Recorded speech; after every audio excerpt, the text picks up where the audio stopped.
Episode 146 of the Wilderness Podcast is brought to you by our Patreon supporters. Support the show at patreon.com/The Wilderness Podcast. Our supporter of the week is Mike Schroder. Get a free month and a free audiobook at audibletrial.com/wild.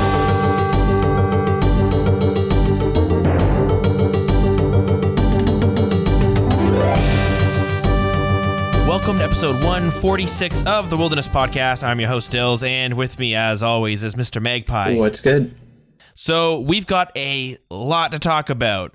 Runefest happened, and with that, a whole bunch of stuff was revealed, as well as, the entire event itself. So, we're going to talk.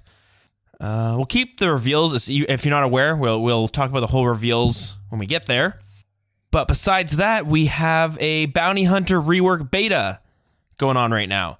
Yeah, we'll talk about that and some of the things they're learning, I suppose. And then we got some fun little things for community chatter as well. For example, another JMod leaves the team. Another integral part of the team is gone.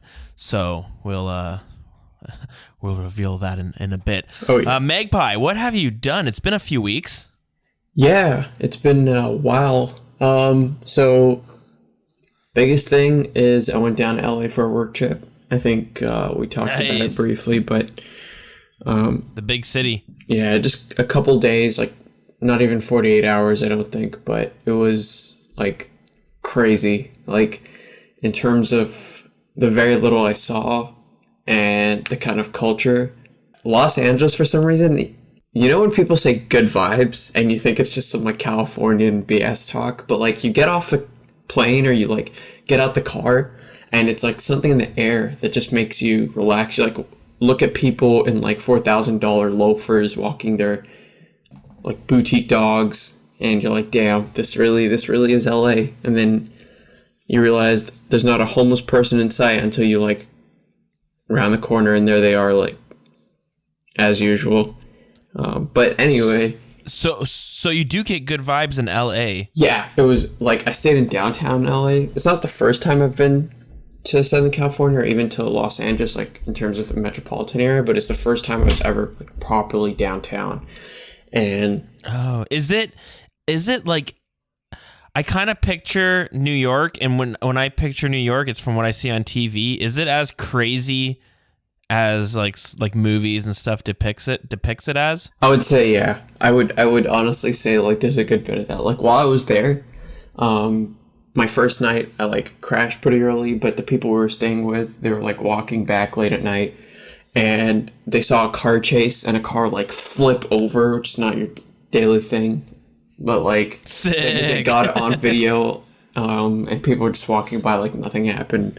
So just another day in the City of Angels, I guess. But God damn. Yeah, it was like a lot of that movie glamour that like you always watch and stuff. You can like feel it, like rooftop bars, penthouse suites. Like I've never come from a life of luxury, so I'm not the most well off guy. So just being able to experience that was. Mm-hmm.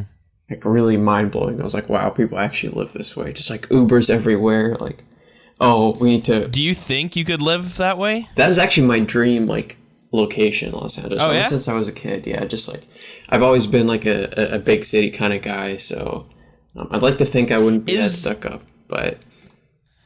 Is that an achievable dream? Because, like, the big city here is Toronto, and...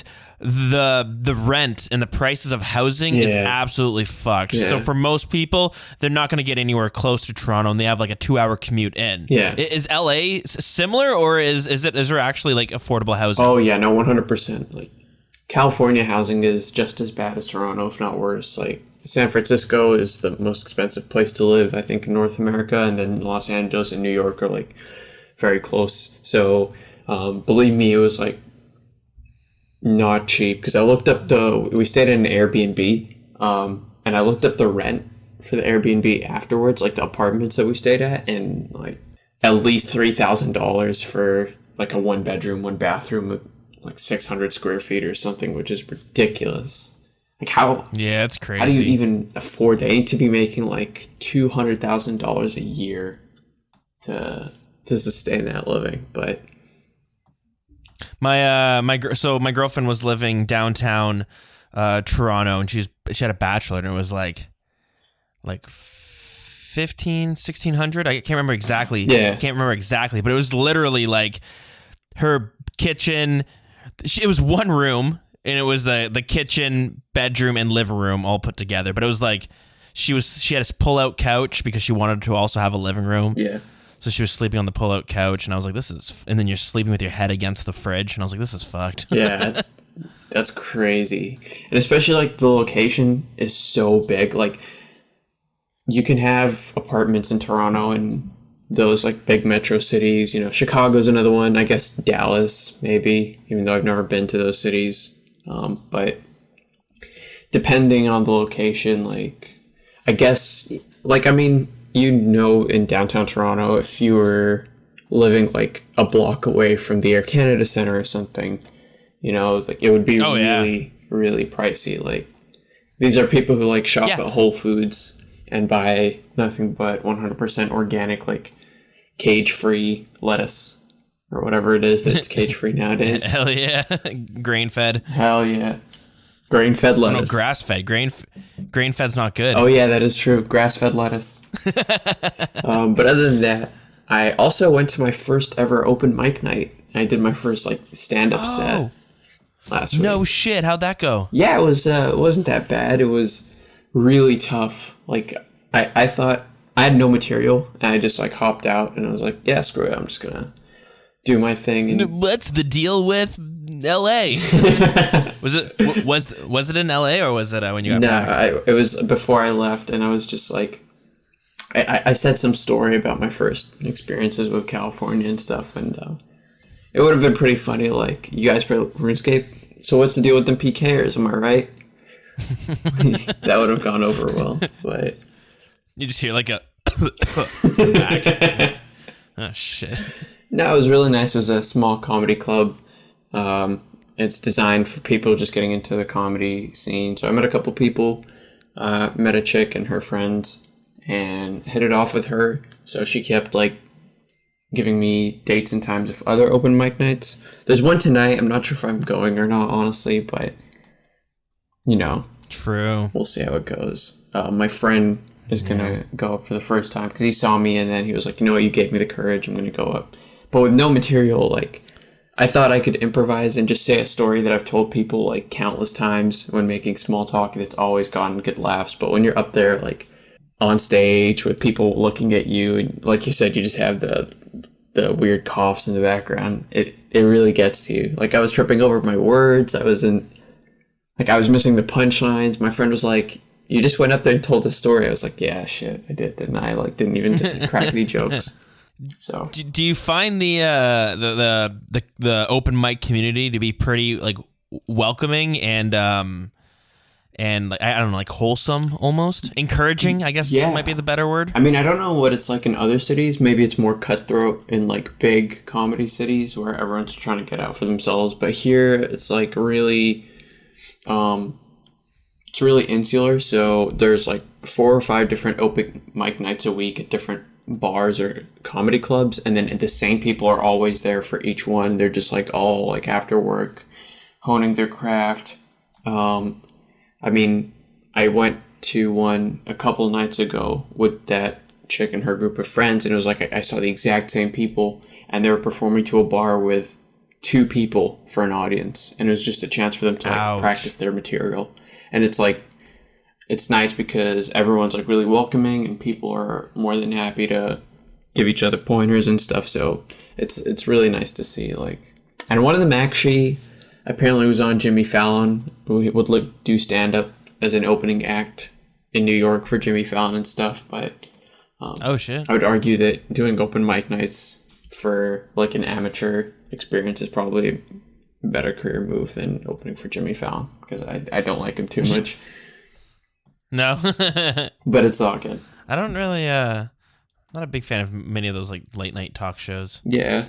The problem with Jimmy Fallon is he talks to the host and then he just stares at them, and then he waits for someone to say anything at all and then starts dying of laughter every single time.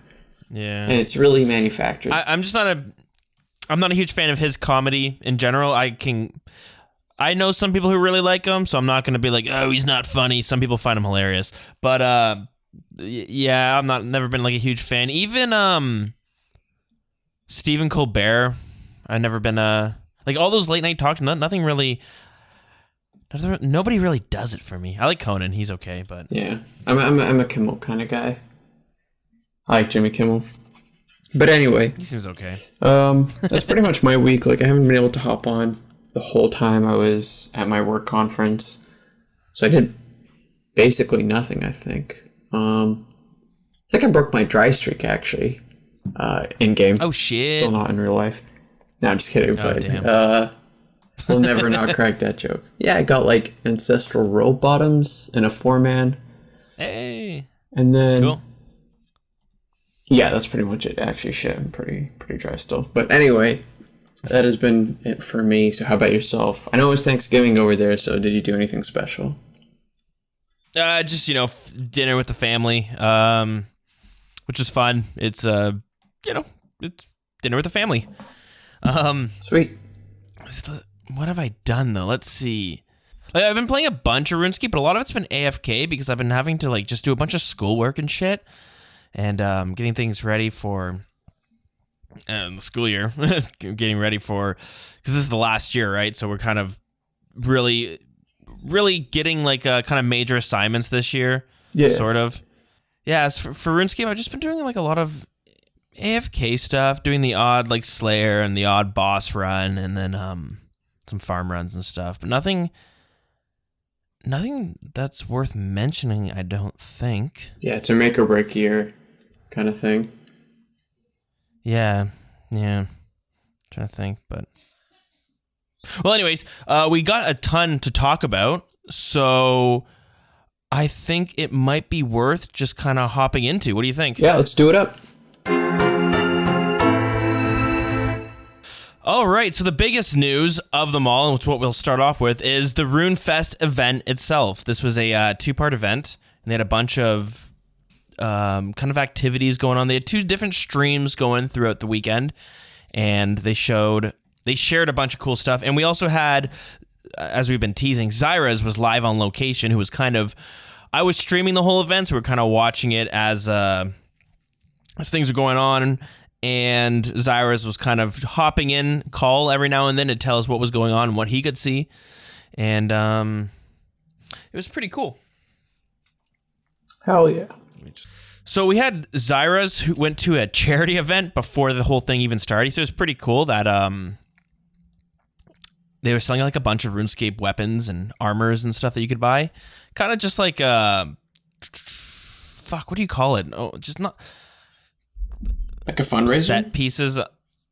It was like it was a fundraiser, but I can't think of the name right now. But you can go to these like weapon stores and they'll have like Lord of the Rings swords. They're not real weapons, but they're just kind of like mock weapons that you hang on the wall or something. I'm not really too sure, but I jotted this down as a note because I thought it was funny. But he said he had to leave after half an hour because it smelt too bad in there.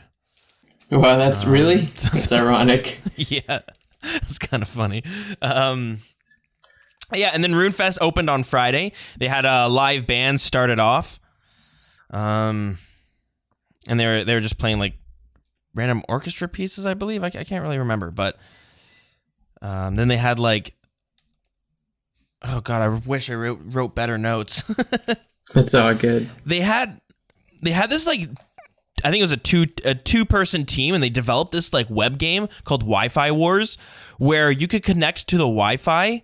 And basically, at first, everyone at Runefest was able to hop on their phone and play like a big game of Pong together, where they all had to vote whether the Pong paddle moves up or down. Yeah.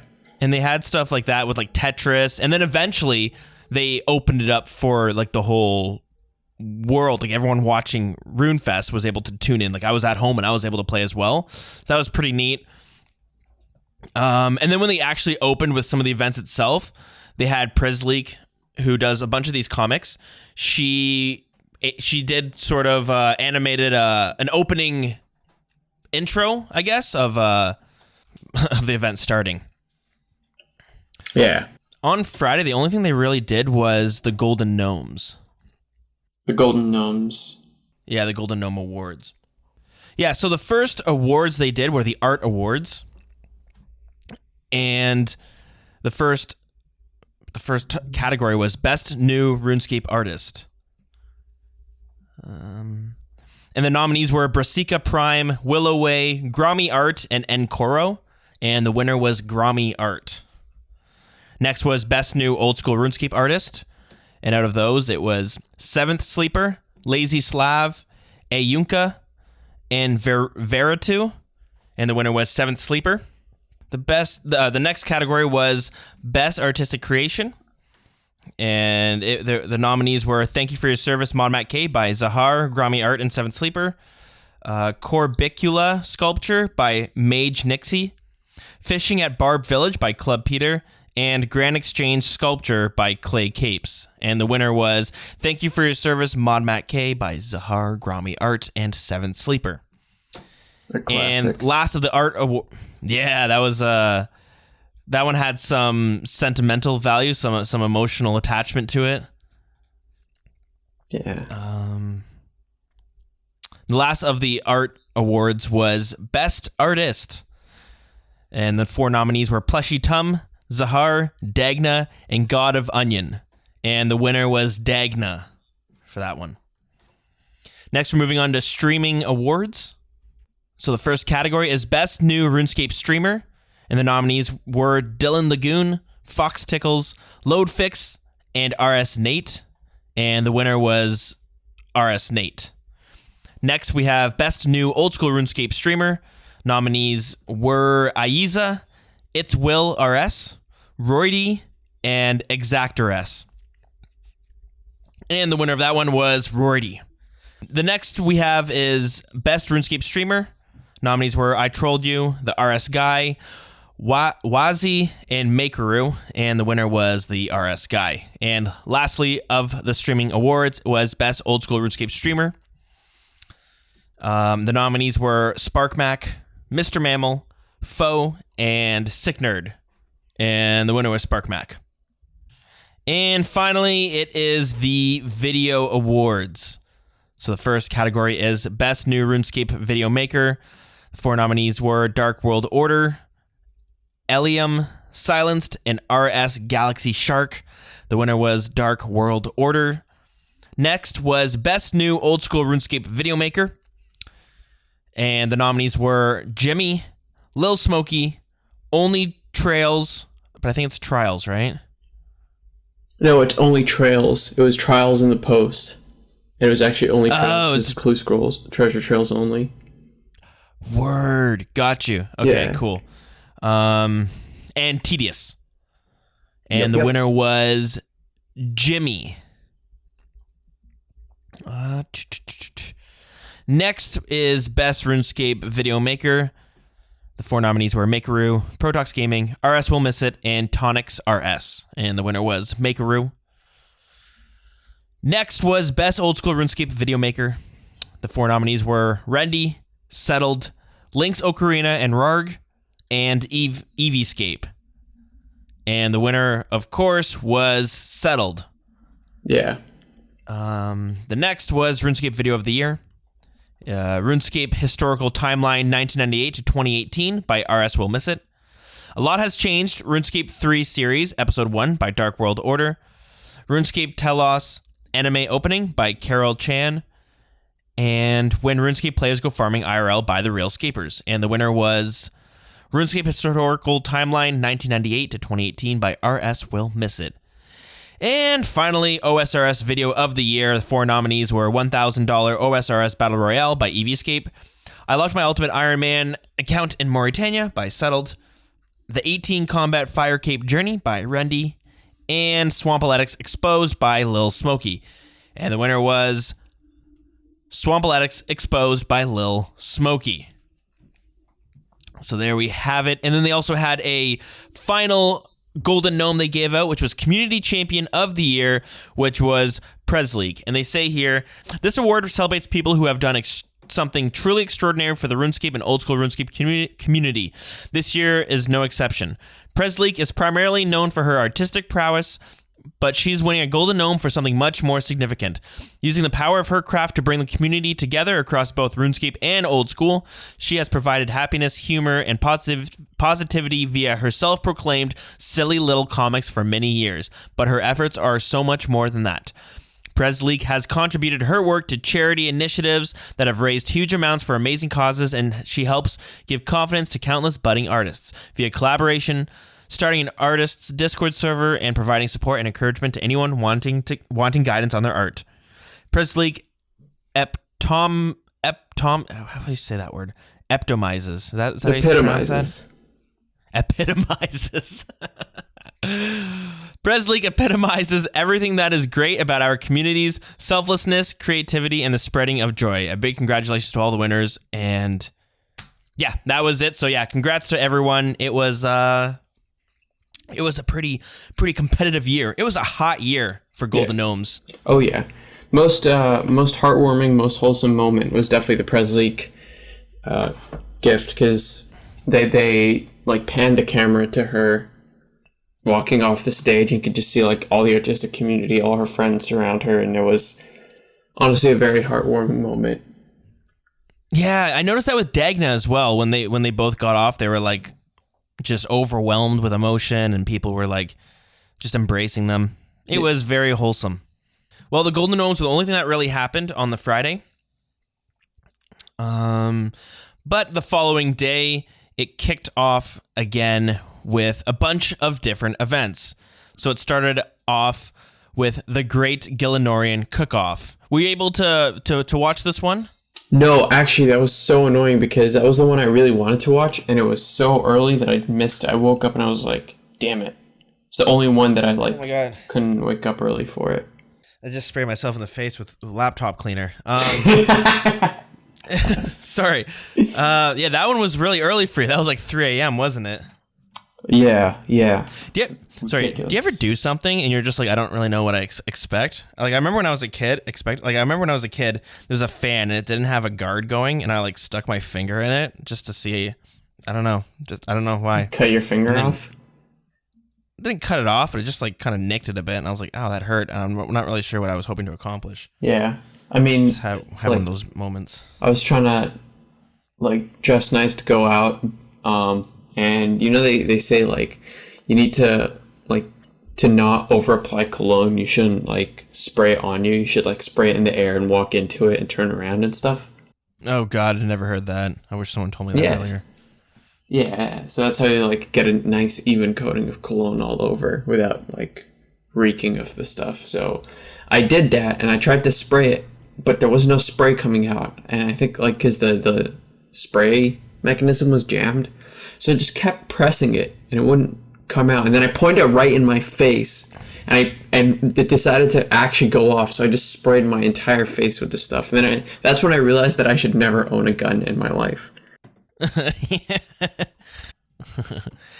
You know what happens to the best of us. Back to Runefest. So they start off with a Great Gillenorian Cook-Off. I was able to watch it, and I'll say I don't think you really missed too much. It was silly, I suppose. Maybe this is my fault. I was expecting to be like Runefest's Top Chef. Like, I don't know, you ever watch those cooking shows like Iron Chef? Yeah. I was kind of expecting something like that. Yeah, me too. And I was expecting something like that with people like trying to cook some meal thing, but they had I think it was streamers versus JMods, and they had to put together some sort of RuneScape meal, but due to health and safety reasons, they weren't allowed to eat any of it. So, you know, you just kind of watch. Yeah, you watch someone like cook something, but then it's like. So there were no judges? I thought the whole thing was like a cook-off. That's what I thought too, but it's called the Great Gillenorian Cook-Off, but yeah, no, they weren't allowed to actually eat it. Well, that sucks. Yeah, it was okay. Yeah, so you didn't really miss too much. After that came the cosplay show and cosplay Golden Gnome Awards. And I'm not really big into the cosplay community, but it's actually kind of incredible to see what some people can kind of put together. Yeah. And like the RuneScape community, they can do some crazy shit. I mean, you see it at all the cons, like those anime conventions and Comic Cons and any BlizzCon, any of those things. People can do some crazy ass cosplays, and Runefest is no exception. So that was fun. Then they had the lore Q&A. I did tune in bit parts to the lore Q&A. Yeah. Oh, so yeah, you saw the lore Q&A? Yep. Yeah, so the lore Q&A was pretty. I kind of enjoyed that because they did almost like a game, I guess. Like people would ask a question if they messed up the lore or if it was done on purpose. Yeah. So they touched on it. It was a lot of RuneScape 3 stuff, but with old school RuneScape, you do learn some stuff there. But it was kind of interesting because they do have some inconsistencies, and they would tell you like, yeah, one writer wrote it this way, and then they quit, and then another writer came on and continued the quest line, and they wrote it this way, so shit doesn't really make any sense at all. Yeah. So that was kind of fun. Mythbusters came on after that, and I think it was similar to the lore Q&A, where they kind of they would talk if something was a myth or not, or like somewhere in the middle. Yeah. Yes, no. It was yes, no, and yes, no, or something. Yeah, yes and no. People have set RNG. This was like an easy gimme for them, but I remember people have set RNG that's created for them off Tutorial Island, and there's like an invisible luck stat that's given to people. Yeah, so that one obviously wasn't true. They had one where it's like, for RuneScape 3, I think they made the price of climbing boots go up to 10K. They asked if that was like done intentionally. I forget what the actual question, but anyways, it was an interesting panel. It's kind of cool to see some of the myths that people kind of talk about and things that you like don't necessarily expect. Yeah. After that, they had Ron Plays Games, where they did a game show. That was the one where they had they did King the Bodhi and the Family Feud. Yeah. Really. Yeah, so Ron Plays Games did a Family Feud RuneScape style game, and it was actually pretty fun. I actually enjoyed watching that one. I didn't think I was going to like it as much as I did. But it was pretty fun, and some of the answers, like, of course, when you're at home watching it and someone says an answer, and you're like, oh my god, this guy's a fucking idiot. Yeah, some of them were nice, but then they always do the thing where they always get people to do the emotes in real life, and it's always the cringiest thing ever. Oh yeah, what was it, a dance?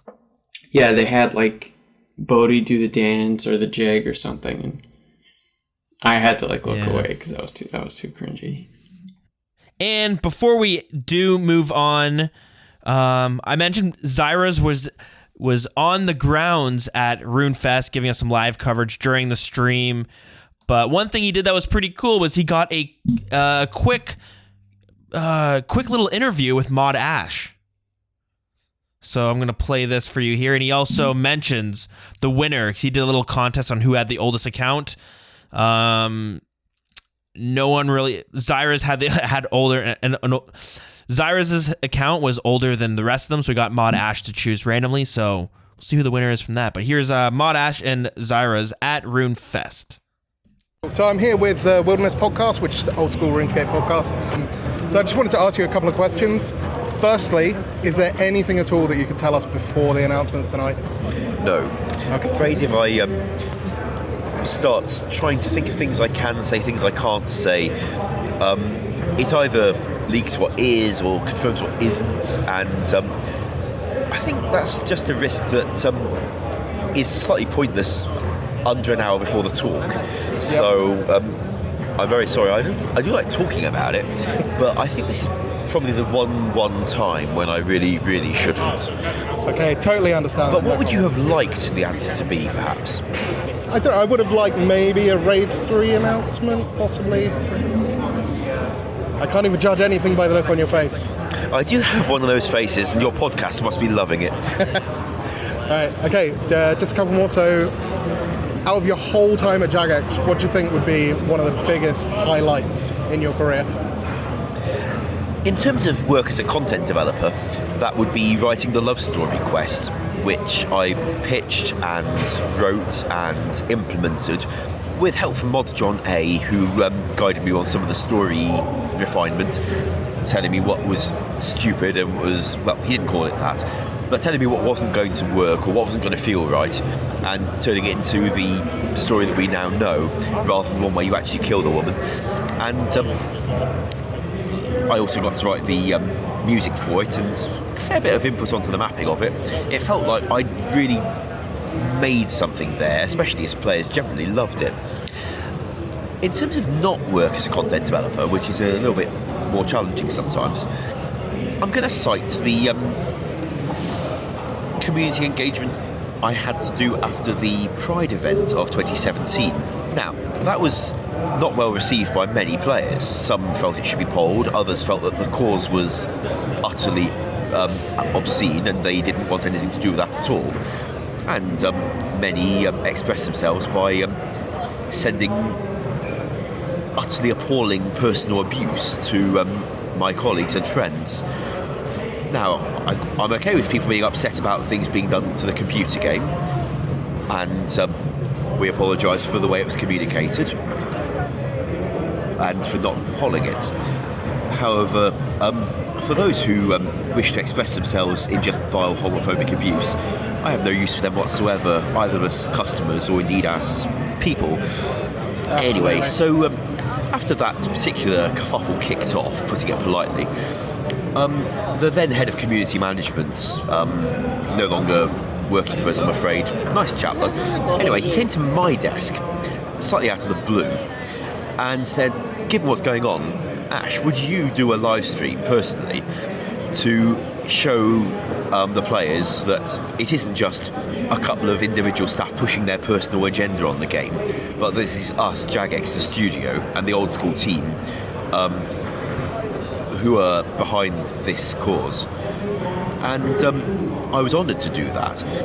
I also think that there's something, well, bloody funny about when you've got when you've got that particular topic kicking off, and what you do is you go and find a white, male, cis, heterosexual Catholic and ask them to do a live stream about it.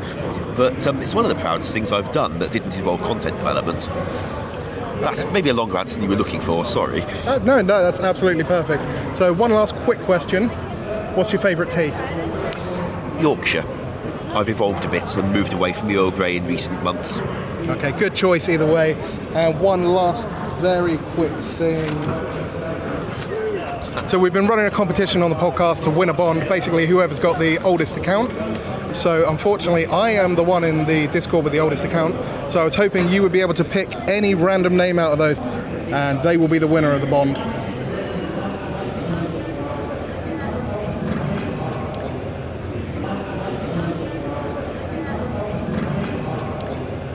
Timbuktu25. Excellent. Full disclosure, I don't know any of these people, sorry. That's absolutely Probably fine. for the best, actually. That's brilliant. Thank you for your time and enjoy your announcements this evening. You're very welcome, and lovely to meet you. I should hit the fan somewhere. Was that meant to mean don't know any of these people and that's probably for the best? Were you going to beef with Mod Ash? Wait, what's Edmonton?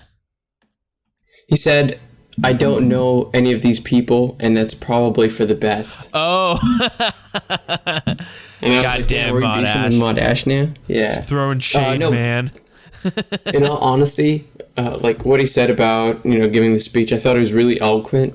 Mod Ash always comes off as very reserved and keeps to himself, but like I did not expect him to be so eloquent and so respectful about how honored he was to like make a statement about that whole controversy. So oh yeah, I was surprised by that answer where it was like, you asked him like a pretty, I was expecting a more, I guess, surface level answer, and his was like, oh no, I'm gonna go,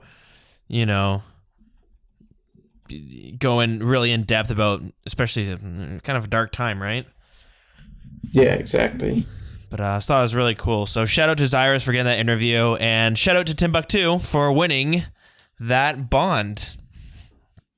And, well, now we come to the big keynotes. So, RuneScape 3 had some pretty cool announcements for their keynote. They had a really cool opening video for their thing where they had Mod Osborne. He did a kind of a parody of Indiana Jones because, this was based on, was it the land... It was for the archaeologist. Land Out of Time. Yeah, so it was a teaser because they're coming out with a new skill called Archaeology. And seems like kind of a cool idea, actually, because with it, you're going to be able to uncover dungeons. You're going to be able to find new ancient weapons and relics that'll make your weapons more stronger. There'll be new monsters that you'll find, of course, but we won't go into too much detail. They're doing an expansion to farming and herblore. They talked about their RuneScape 3 mobile. But really the big one, which I thought was it actually got me pretty interested in it. And for them, this was like a little small offhanded one that they mentioned. And they're doing a bunch of huge reworks to the game engine. Yeah. And they're going to be tweaking the way like kind of the graphics are handled a little bit. But one of the things that I thought was really cool is, so RuneScape 3 and old school RuneScape run on a 0.06 tick system. So like 0.6, yeah. But most MMO games run on 0.3. So they're like double as fast as RuneScape. Like games like WoW and stuff, like they're all running on a tick system, but you don't really notice it with World of Warcraft and like Guild Wars and Final Fantasy just because it's so much faster. Whereas with RuneScape, you can tell that it's kind of like, it feels almost turn-based sometimes. Yeah.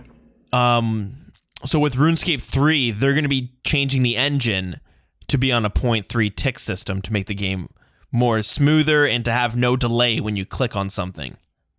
So that's a huge change, and that's really gonna turn some things on their head. Like it's gonna be like a new game when that new tick system comes out.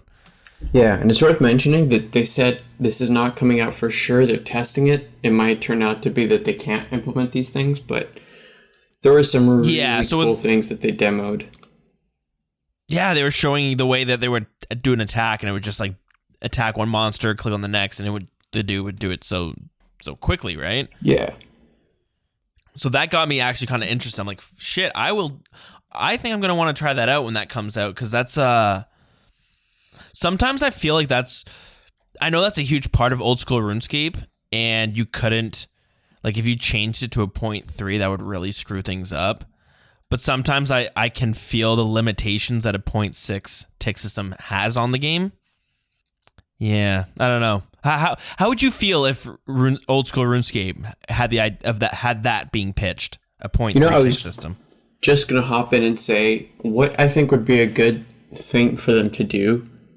I doubt this will pass the poll, but if they want to modernize the engine, they could bump everything to a 0.3 tick system, and then double the amount of ticks that it takes to do most things in the game, and that would keep the kind of old school feel to it while being able to transmit more information. So just as an example, if you are AF Kingslayer, you're normally doing it with, like, let's say a whip or a dragon scimitar or something.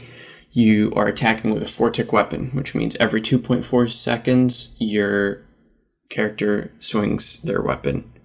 It hits every 4 ticks. And if they were to go into a 0.3 second tick system, make it so that it would hit every 8 ticks, which is still 2.4 seconds, but there's more information that can be transmitted. It means the game is way more responsive to your inputs, to like where you click, stuff like that. That could be something that they could do.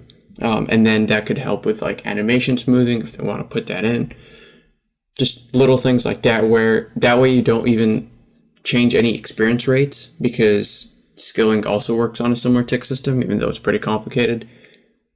You would be able to keep that kind of old school feel, but make it more receptive, like you were saying, and not feel so bogged down compared to other MMOs.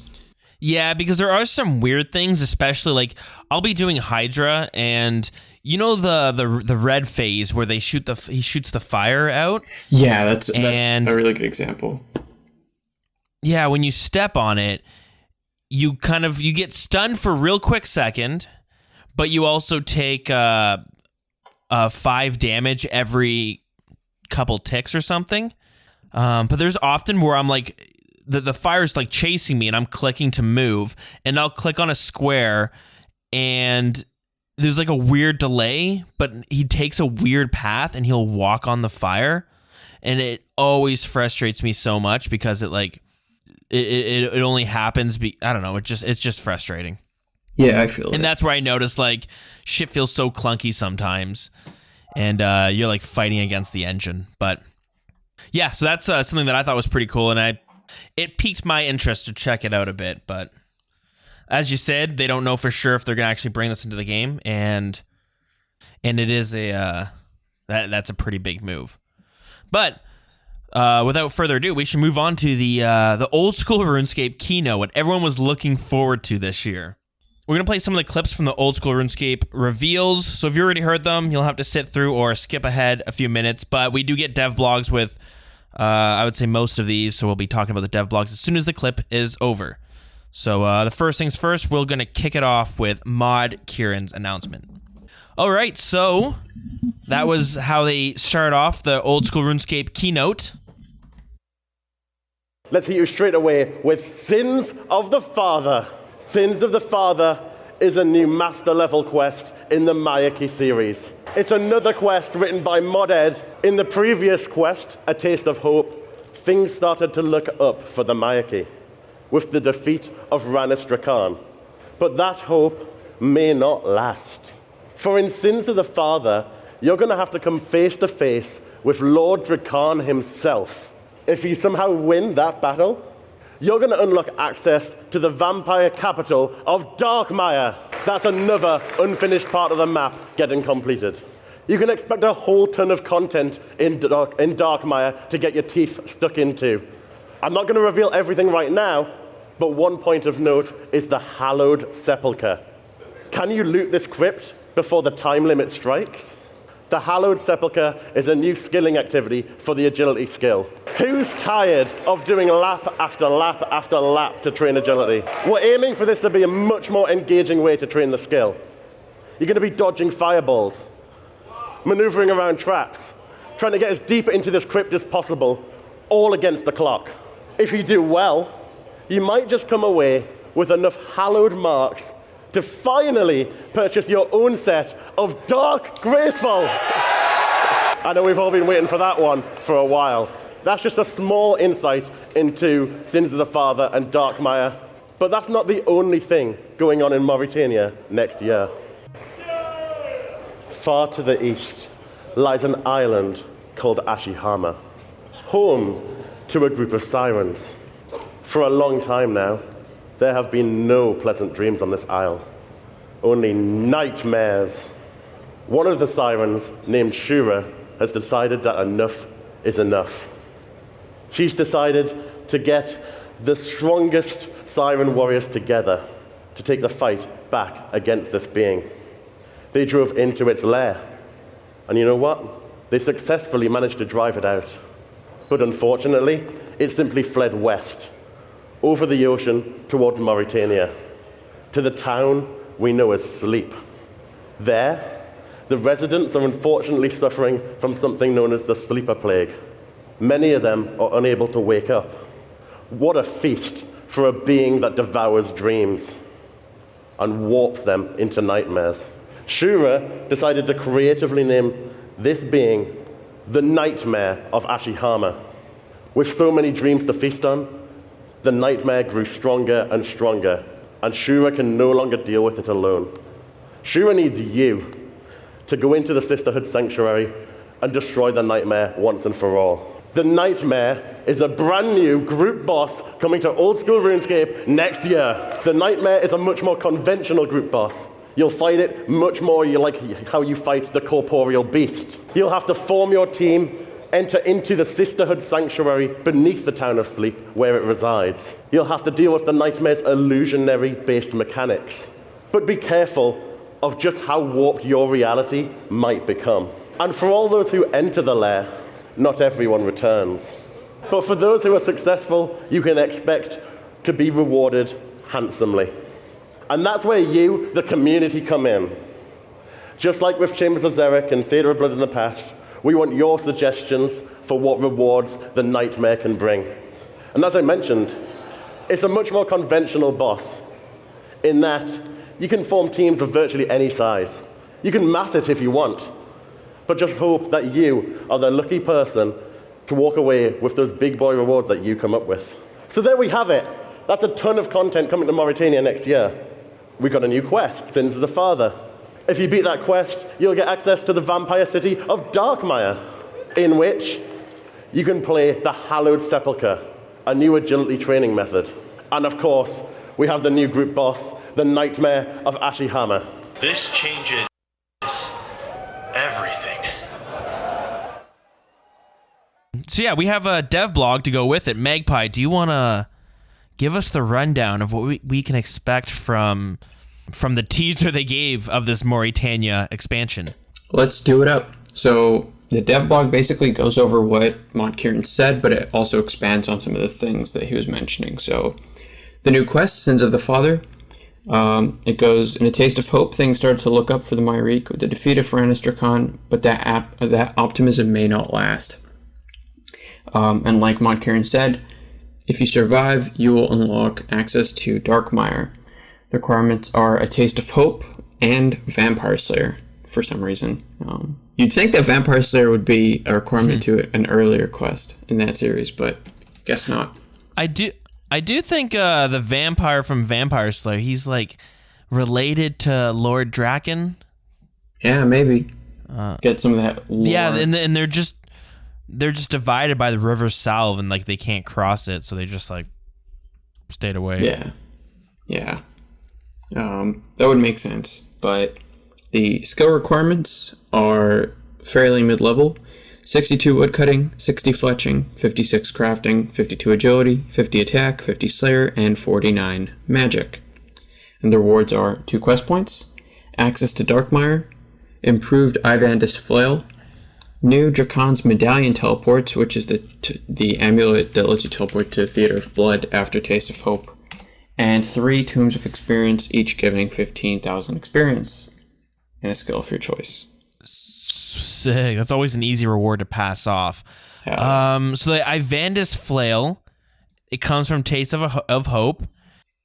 At this point, I'm just wondering how they improve it. Like, it's going to have a cup holder at this point. Let's hope so.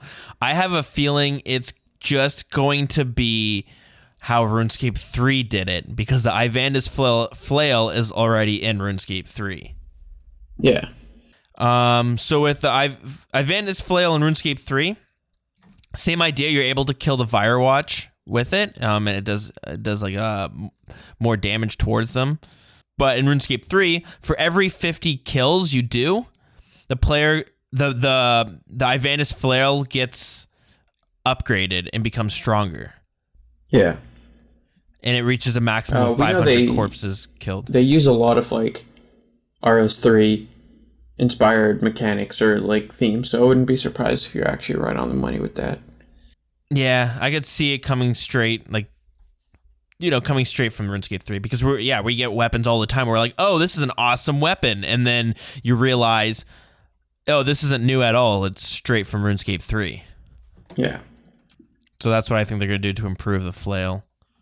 Yep. Besides that, it looks like a master level quest. Did they say anything? No, that's pretty much it. Yeah, and they show Darkmire. Nothing, I don't know. I don't see anything too notable. It just looks like you're a run-of-the-mill city, I guess. Yep. There's some trees in the middle, which might be interesting. I don't know. Yeah. So, Darkmire is the new city, capital of the vampires, home of Castle Dracan. It has stood for centuries as an imposing and impenetrable blight on Mauritania. Within its dark stone walls, you'll find a multitude of new shops, amenities, and skilling methods. The first big thing is the different vampires. So they say the city of Darkmire is split into 3 tiers. Each tier is home to a different class of vampire. First tier has vampire juveniles and juvenates. They're the same things you find in Mireditch, have the same stats and drop tables, simple stuff. The second tier contains Firewatch, Elite Firewatch, Firelords, and Fireladies. The Firewatch are the same as those found in Slip, and identical stats and drop tables. And then the third tier contains Elite Firewatch, Firelords, and Fireladies. Cool. So, yep, pretty straightforward. Nice little class system. I'm confused because it does say the second tier contains Firewatch and Elite Firewatch. And this is the third tier contains Elite Firewatch. Yeah, I think there's like some overlap. It might be like that there's a couple in the second tier, but then the third tier is where everything is. And I don't think these tiers are like True. gated by any requirements. It's just like you unlock the city, and it's kind of like lore based, almost like you have the slums where the little like juveniles are, and then the better parts of the city is where the Firewatch are, and then like the bougie places where Elite Firewatch is. Hell yeah. Are living and stuff. So very apt that we do the same episode that we talk about like metropolitan cities and like how gentrified they are. How fitting, yeah. Now we get the classy vampires. Yeah, rich get richer. Yeah, that's the way she goes. Speaking of the rich getting richer, you can pickpocket these Firelords and Fireladies, and it says here that the Firelords and Fireladies found through the second and third tiers of the city are not attackable but can be spoken to and pickpocketed. Pickpocketing them requires 60 thieving and rolls on a new loot table which includes the unique blood shard, which is an attachment to the amulet of torture that passively saps the life from your opponent while doing melee damage and gives a small percentage of health back to the player. So long story short, so that's this an is pretty interesting one. It's melee soul split coming into old school. Did you say melee soul split? Yeah, soul split like the RS2 prayer. Yeah, and it's coming in the form of an equipment instead of a prayer. So yeah, that's pretty strong, it seems like, because a lot of people thought soul split was pretty strong. I don't think this is going to pass. I think the only way they can make this pass is if they're like, doesn't work in PvP, which is, I don't think is the right way of doing it. Well, that, and maybe if they nerf the torture when you attach this thing. Because if it just upgrades the torture without giving it, like, any negative drawbacks, then that's ridiculously overpowered. Especially because this only needs 60 thieving. This literally only needs 60 thieving to obtain, so... Yeah, that's a good point. That's such a weird... That's so bizarre. And you know, we saw this with Basilisk, too, where that only needs 60 Slayer. It's this weird trend that they're doing, where they're locking these really good items behind such low require. I mean, they've done this before with, like, Zulrah, with the blowpipe, where it requires, like, what, 50 crafting to make the blowpipe? Yeah. But to be fair, with Zulrah, it was like you were locked behind like 75 magic, 75 range to even do it properly. Yeah. So that's the thing. You got to kill Zulrah, which is pretty tough. Whereas this, I mean, you got to do the quest, but whatever. The requirements aren't too high. I can't imagine it being that difficult. And yeah, then you can get yourself this new best in slot. I'm gonna go out on a limb and say that if they don't actively prepare for this issue, and if they actively if they don't actively prepare for the issue that I'm about to say, or if they don't like introduce a new kind of thieving mechanic to this, if it's just AFK pickpocketing, this will be botted to shit. This will be literally gold farmer heaven here.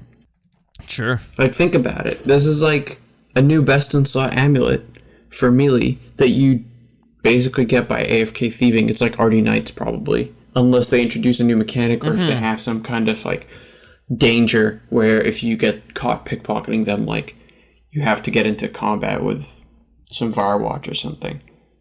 Yeah, it's I mean, I love the idea of you getting a best in slot through a method of skilling. That being said, 60 thieving is so low, and yeah, I don't know. Like, I feel like even a better way of doing this is adding a stall that maybe takes like 5 minutes to replenish. I mean, you could still bot it, but you can't just spam click. Yeah, the problem with that is it just becomes world hop heaven. Like, it just becomes a bunch of people competing for one stall. But you said you like how a new best in slot is coming through skilling? Well, yeah. You can also kill Elite Firewatch, which drops the Blood Shard as well, so GG. Oh, killing them as well. Okay, so there goes that element. Yeah. But these Elite Firewatch can be included as a Slayer task to kill vampires, and so there will be 2 new Slayer unlocks, which will A, extend vampire tasks, and B, allow them to be assigned by higher tier Slayer masters. So just like the Basilisks, they got an upgraded version, which you can now unlock through Konar, Daredel, Schroder. Same thing happens with these vampires.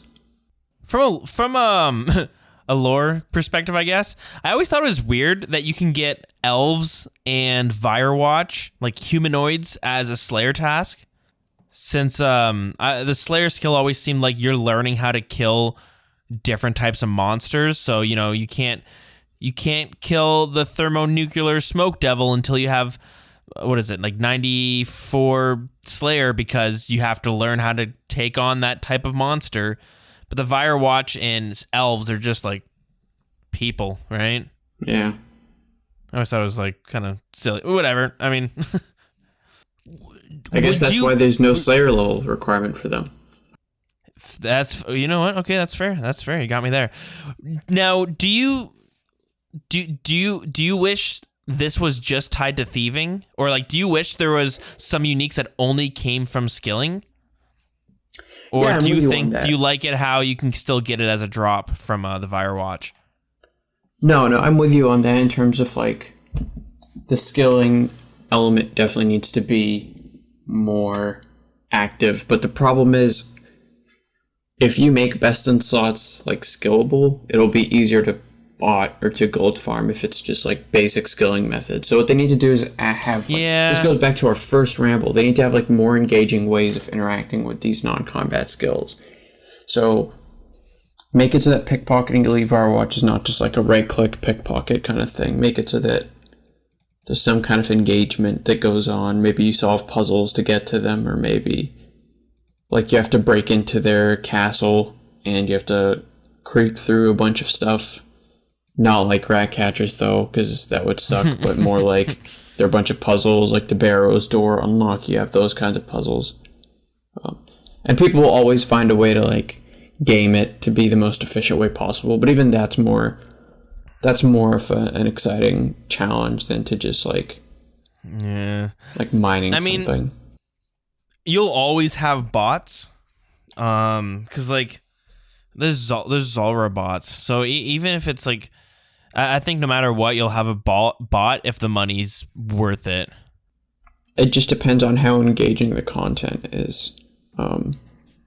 Like, for example, Raids, Theater of Blood, there's a lot of stuff going on to where you can probably program a bot to do this stuff.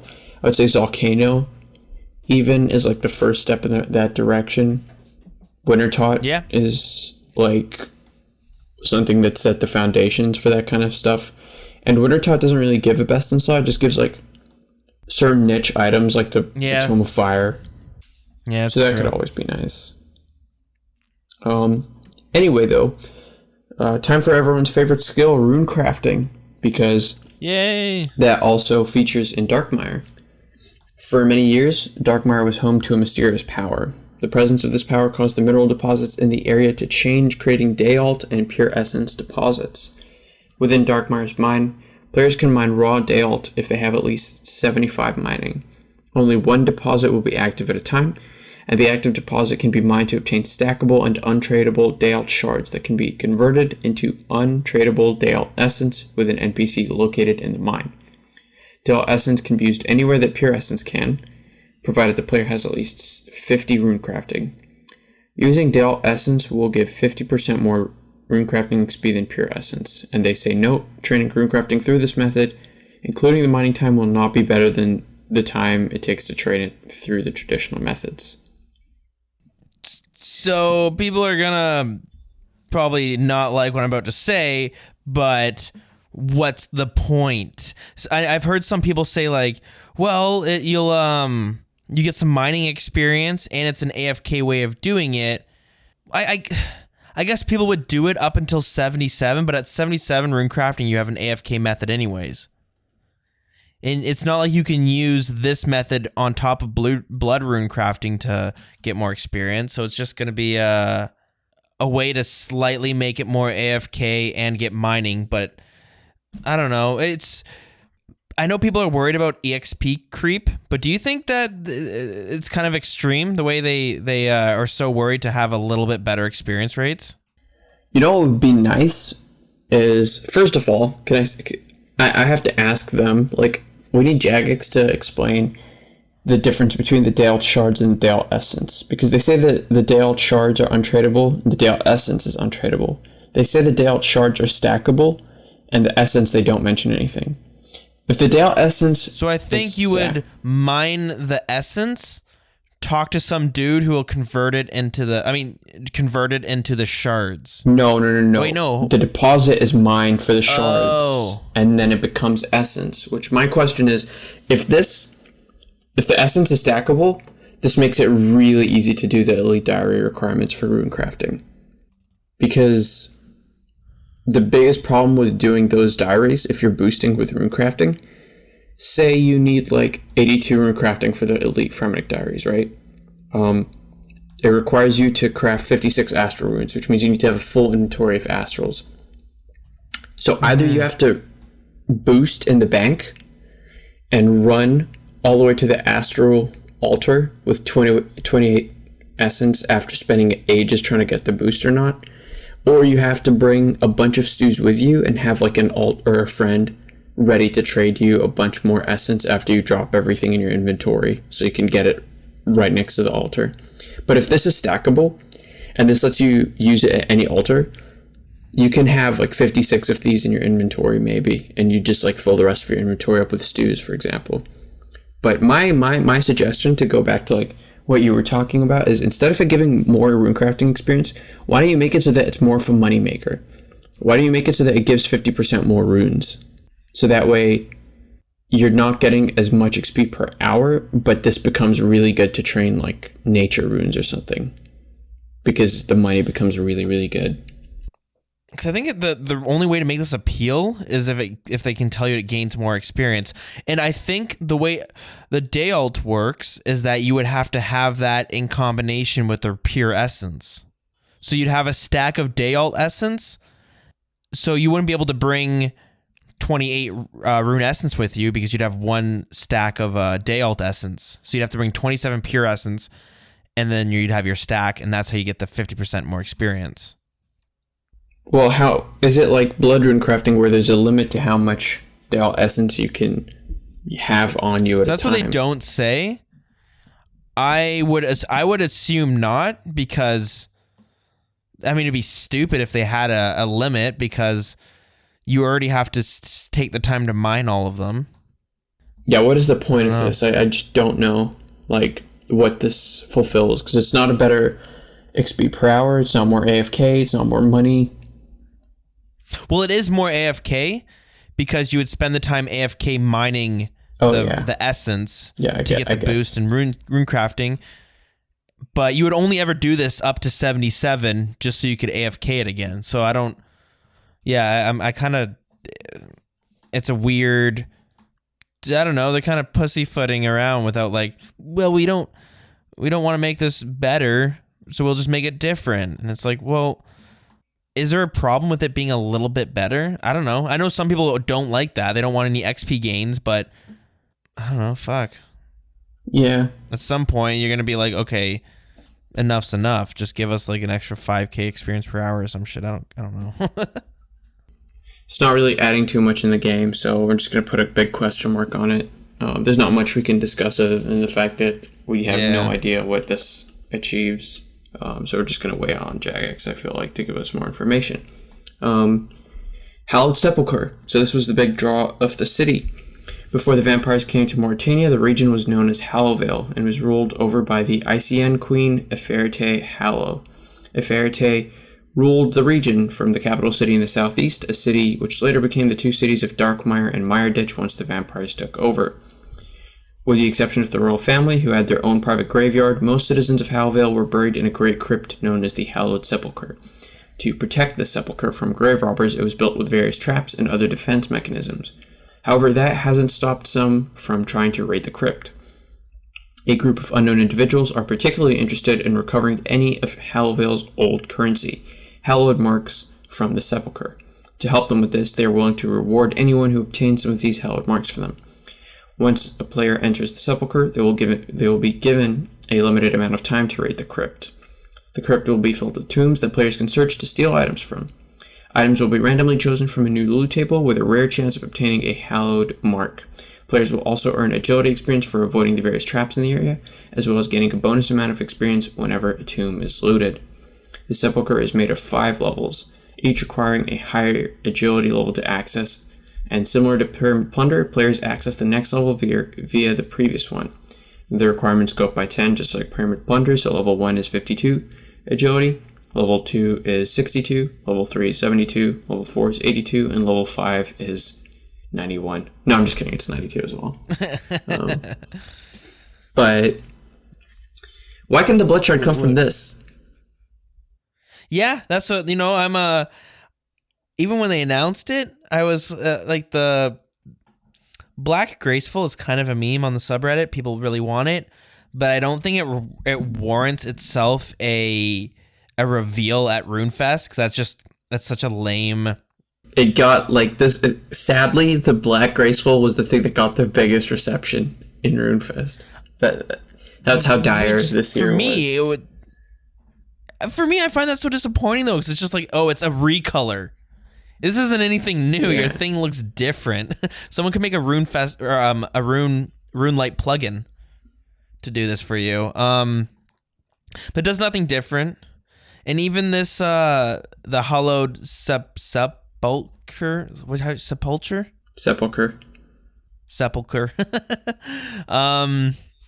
yeah, even the hollowed sepulcher. This whole little mini game thing, it's just like it sounds, and they even say itself it's super similar to Pyramid Plunder. Yeah. So but the whole thing sounds like it's going to be just like Pyramid Plunder, and it's going to be, and they tease it as a more engaging way to do agility. But I think right now the problem is, like, agility is already kind of engaging. It's just not fun, not engaging, but it's there are engaging ways of doing it, like the Brimhaven agility course. Yeah, this is the definition of, like, this is a prime textbook example of why dead content exists in the game. Because, like, Jagex sees that there's an issue with Pyramid Plunder in that it's being outdated, and instead of updating it with more engaging mechanics and nicer gameplay, they keep it the way it is to appease a bunch of people, and then they decide to add an entire new city with an entire new, like, area, which is a carbon copy in terms of, like, the concept of Pyramid Plunder. You have a limited amount of time, you have a bunch of different levels to raid through, but you're literally raiding why couldn't they have done this to Pyramid Plunder? But, like, do you even need to? Like, and this isn't going to be a better experience. They say it's going to be on par with what you can already get. You're just not going to be doing laps over and over again, but you're not going to, you just get this new recolor. So it's like, I see that people are only going to do this until they get the recolor if they really want it, and then it's going to be like, whatever. But I agree. Even if you added that blood thing, that blood, what was it called? Blood shard. the blood shard, even if you added that to the table, at least it's like it has a little bit of a draw. You get that little bit of excitement, you know. Pyramid plunder, I don't mind it. Sometimes I'll do it instead of pickpocketing knights. And you know, that chance for that scepter is always kind of exciting. Yeah. My question is, yeah. Can we guess the dev blog already? Because we can play a round of OSRS dev blog bingo. I can tell you right now, they're gonna pull the rewards.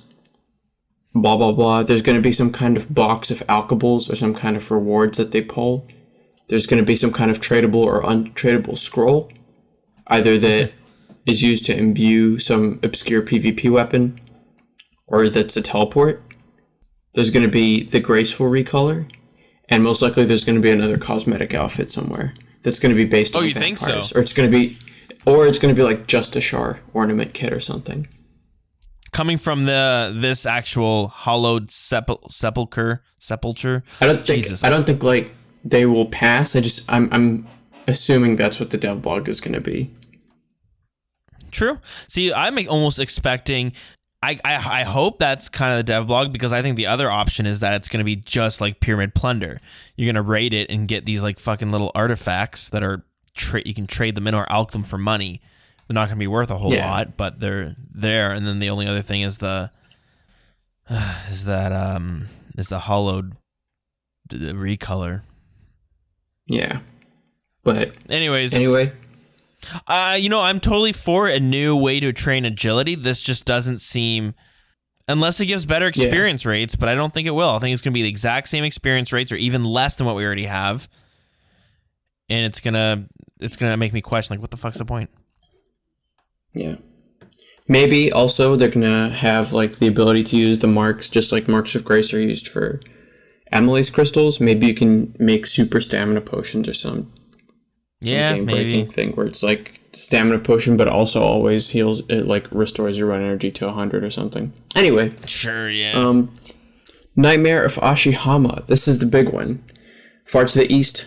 Well, this is basically what Mod Kieran said, so I'm not going to repeat all that stuff. But basically, like he said, the Nightmare of Ashihama was driven over from the far eastern lands, and it now inhabits the city of Slep.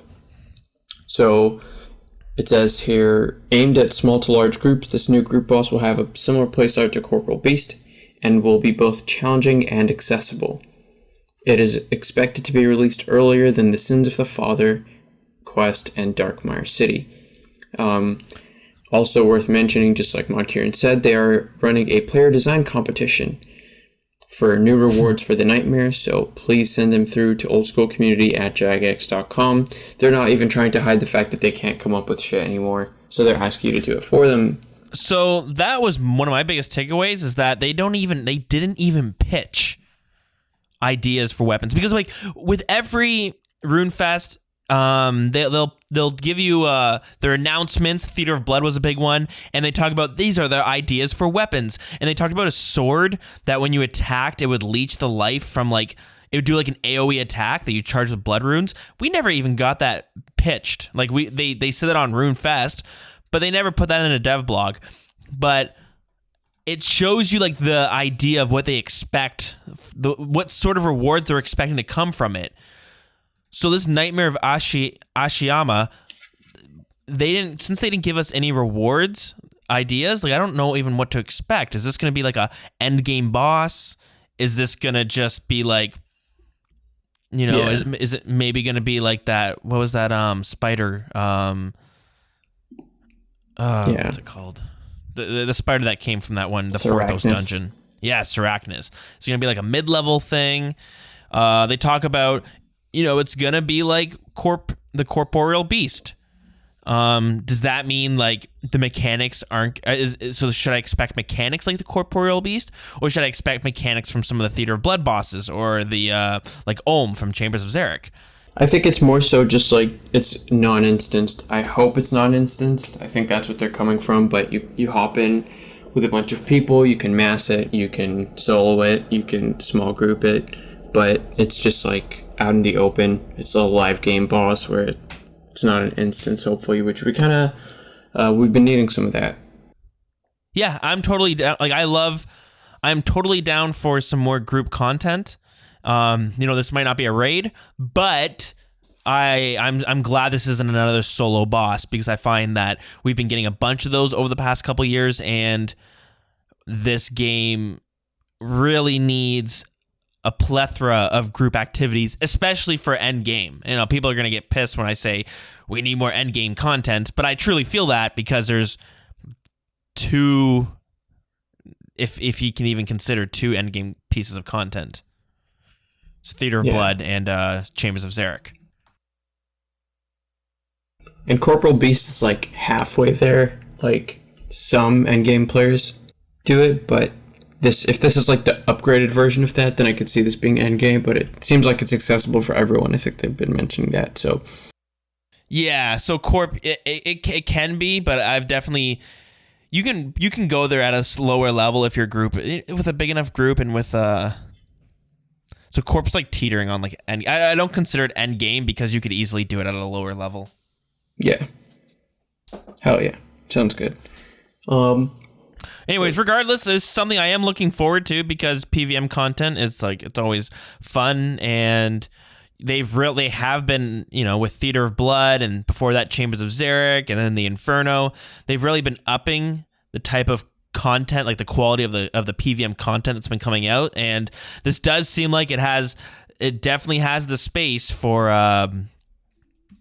some cool mechanics and making it a very, interactive and kind of like a next level fight. Yeah. That being said, all in all, this is the Mauritania only part of the expansion. Is it just me? I think we discussed this in the Runefest part of it, but this screams content for Settled, and I think a lot of people have caught that as well. Yeah, at the very end of that, the clip that we played, they do have Settle being like, this changes everything. The clip from one of his YouTube videos, and I mean, it begs the question: do we really? It feels like we just got a huge expansion to Mauritania. This seems very soon to bring out another expansion to Mauritania. Yeah.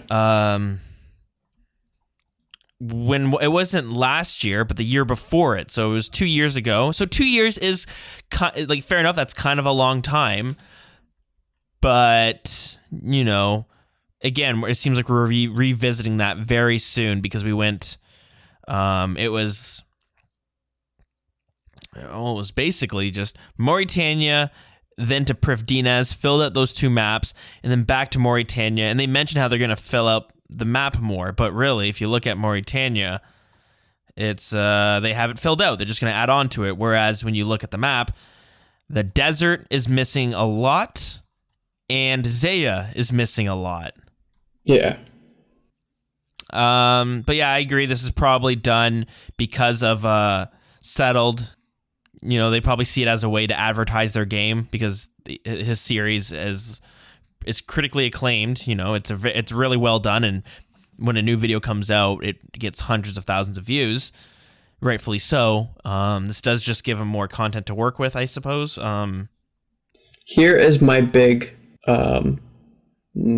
question: is the content that they are designing when they were first brainstorming, when they're in that meeting of the year ahead, 2020 or whatever, it feels like a lot of this comes down to the bottom line in terms of Settled's YouTube channel being the best PR that Old School has, in terms of getting new eyes on OSRS. There's no doubting, like, Settled's content. There have been people who have mentioned it either on Reddit or YouTube or just in general, where Settled's content is watched by people who don't even play Old School. They don't want to play Old School, but they just enjoy his grinds and the editing and his ability to tell a good story. And Sure. Other people who say they didn't play Old School, but it convinced them to try it out. And that's, I think, what Jagex is looking to capitalize on. Maybe they had a bunch of these ideas because honestly, the Hallowed Sepulchre sounds like a pyramid. It sounds like you could have had this group boss in a pyramid, and if they were going to release a quest, it sounds like they could have done it with Menaphos instead of Darkmire. Open that city up. Holy shit. So you're thinking, I think it's time for some conspiracy music. You think that they're sitting around there proposing this new the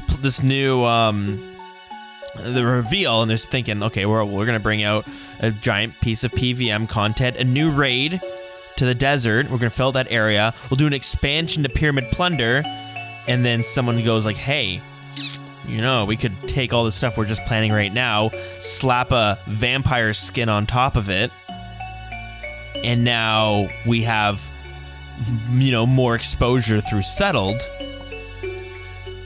I don't want to be that cynical, but yeah, pretty much. I don't want to 100% say that they're doing it, but they're 100% doing that.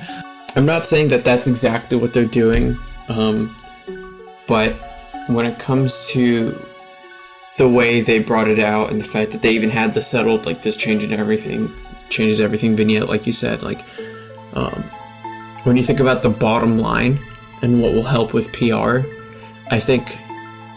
I'm not sure this is the case, but I wouldn't be surprised if somebody from corporate not necessarily told them to go in this direction, but minded them by saying Settled is a cash cow for old school RuneScape at the moment. Mm-hmm. Do whatever it takes to make sure that series lasts as long as possible, because it's slowly reaching the end of his initial goal, which was the Theater his of last Blood. video was called the Mauritania Endgame. We're in the endgame now, baby. Yeah, I'm not going to give any spoilers, but he's getting pretty close to the end of his video, of his series. But also, maybe, because he's mentioned in an earlier episode how exactly he plans on doing the Theater of Blood. Obviously, you can't just solo it, so he tells his plan, and then he comes back being like, all right, that plan's not going to work, here's my second plan. What if Jagex is like, hey, what if we bring out this new Nightmare of Ashiyama? This gives him something to do that will make Theater of Blood a little bit easier, because the last thing we want, imagine the series ends with him being like, all right, this shit's impossible. I'm not going to be able to beat the Theater of Blood. You know? So this way, he's like, well, you'll get some decent gear, hopefully, from this new PVM boss, which will make it so that the grand finale is that much bigger. Yeah, I could see that happening maybe, but for that, I would say they would probably have had to think about his biggest, obstacle, and they would have probably proposed that kind of reward already. I do think that there might be some truth to it. I don't mean to throw on that tinfoil hat, but they did say the Nightmare of Ashiyama is going to come out first. It's right around the corner, and then the new quest is going to come out, and then the new city. Why wouldn't they bring all of it together at once, right? Here's the thing, though, is Settled won't be able to access this new city. Oh. It needs Vampire Slayer. So, but maybe that's why they're like, you know what, let's just rush the Nightmare of Ashiyama out. Yeah. Yeah, no, definitely could see that. Because that's coming out first, and then the quest and the city is going to be released. But normally, with every other piece of content, they did it all at once, right? With Prif Dinaz, we got the Gauntlet, we got Zalcano, we got the city, we got all of it together. Here's my question, is why couldn't they have just, I'm sure at this point they've had sit-downs with Settled. He's too big to not have access to, the J-Mod's ear. They could have planned this out, and in my opinion, it would have been a perfect start to a new series for him in the desert if they just said, listen, this is what we're going to announce at Runefest, so get your stuff together, get ready to end Mauritania. Maybe, I don't know if they're that cynical, but just if you want the content, it's going to be there, we're going in the desert theme, and if you want to do it, get ready kind of thing. But yeah, all I'm saying is this is literally Settled fan service. Yeah. So. Which is, I mean, content as, the content itself isn't too, it's not, this doesn't piss me off. It's stuff that I'm going to be excited for, but yeah, it's, it definitely seems pretty early to be bringing a second piece of PVM to an area that we just got a major piece of PVM content to. Yeah. That's yeah. But what do you say we move on to the next piece of the reveal? Yeah, let's do it. Clans have existed in RuneScape since the game's release. Some clans are even older than many of you in the audience. They've existed in old school without any official support, all whilst acting as the backbone of the community. And so we've reached out to some clan leaders to ask just what their clan means to them. I first got involved in clanning in early 2009. Several months after joining Divine Forces, I was swiftly promoted up the ranks and became an official, and now leader from March 2018 onwards.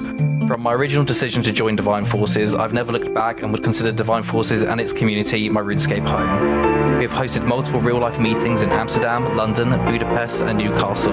You'll get the initial feeling that it's a bit odd to meet people off an online game, but it's short-lived, and it's just like meeting a friend you've known for years. The experiences I've had over the years, the ups and the downs, I would not change it for any other online gaming experience. The friendships I've made, diversity I've encountered, and just the added fun of being able to participate in something bigger than myself on the game is well worth the time and effort. No matter your in-game goals, be it skilling, PKing, PVMing, Iron Manning, having the community of people keeps you grounded in the game and does motivate you to strive for better every time you play. Hello, my name's Matto. I'm a staff member and co-leader of Totus, an old-school RuneScape clan that was established in January 2017. Having the opportunity to mingle with like-minded individuals on a daily basis makes gameplay overall more enjoyable.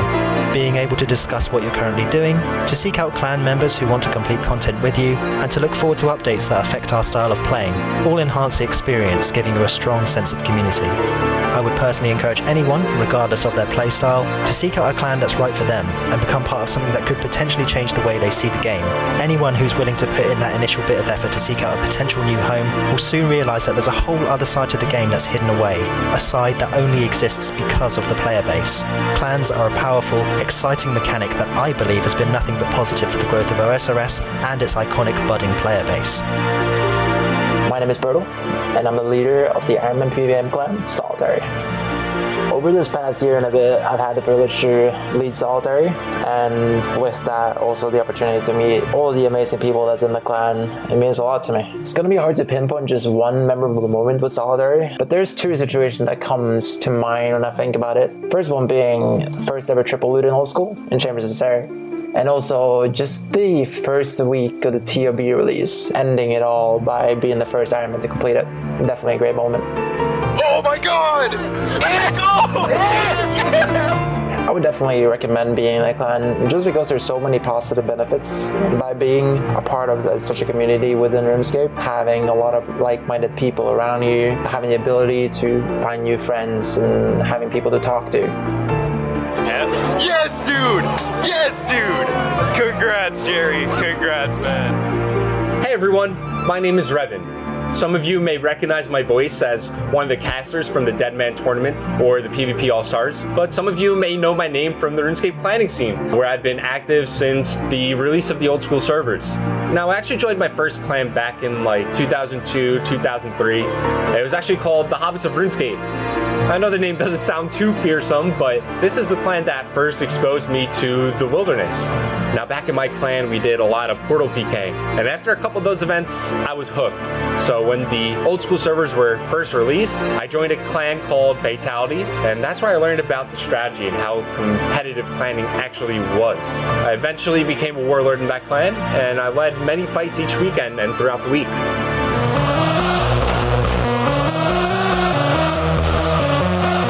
The community makes the clan for me, and a lot of these clans that I've been in create a culture that you want to be a part of, and you look forward to coming on TeamSpeak and interacting with your fellow clan members each and every day.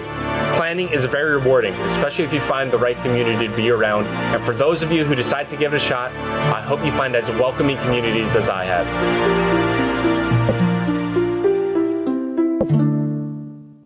I am here to present the clan system coming to old school RuneScape.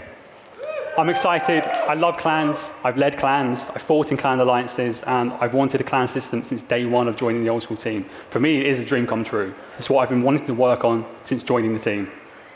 One thing is certain, the clan system is long overdue. Clans have been the backbone of the community. They've had no official support, and we know it's time for us to change that. The tech work is a long and difficult road, but work is underway to make this a reality next year. Our aim is to empower the clans, so we're going to give you the tools you need to grow galvanize, and dominate. Or just make more friends if you're a clan of friendly gamers. The features I'm going to walk you through aren't set in stone. We want to learn from the RuneScape clan system, and we want to learn from the real experts. That's you and the people you saw in the video. So the clan system will feature, now let me back up out of the way a little bit. Cool, there we are. More chat channels. You'll be able to raid and PK with your friends. You won't have to miss out on any clan comms. Customize access to your channels. I mean, we added the total level requirement, and a lot of you have been asking for more customization. We're going to give you that with new ranks and new permissions. There are strength in numbers. You'll be able to have up to 500 clan members. Who's the mightiest? Who is the weakest? Find out with clan-wide kill-death counters. You'll be able to advertise and grow your clan like never before with customizable recruitment boards. You can share key information in a single central location with clan notice boards. Rally the troops with a moment's notice using clan broadcast messages. And you'll be able to link your clan Discord server with just a single click, so no more bypassing the chat filter. Like I said, they're not final. We need you and we need your ideas. There's a blog going live after the reveal session with links to the usual places. Or just tweet at me, JagXSwing, send us your feedback, your ideas and suggestions. That's not all though. Any clan leaders in the audience? A couple. So you're going to be able to come to Cambridge, read the blog and apply for a chance for an all expenses paid trip to Jagex HQ. Bring your expertise to the place where old school is made. We really do know that you're the expert, so we want you to help define the feature set that we're going to offer. Short and sweet, that's it from me in the clan system, but I'll leave you with this. The tech work for clans can be used for something else that's quite exciting too. Yeah, you heard it. That was, they're going to be updating the clan system. And if you remember, I think that's something I pitched at the, our guessing for our old school RuneScape, the Runefest predictions we did last episode. That was a super big announcement because it was finally something that has been long awaited. It took them forever. Yeah, it's been a real long time, and you know, RuneScape 3, they have a much better clan system, and they have basically what we're using.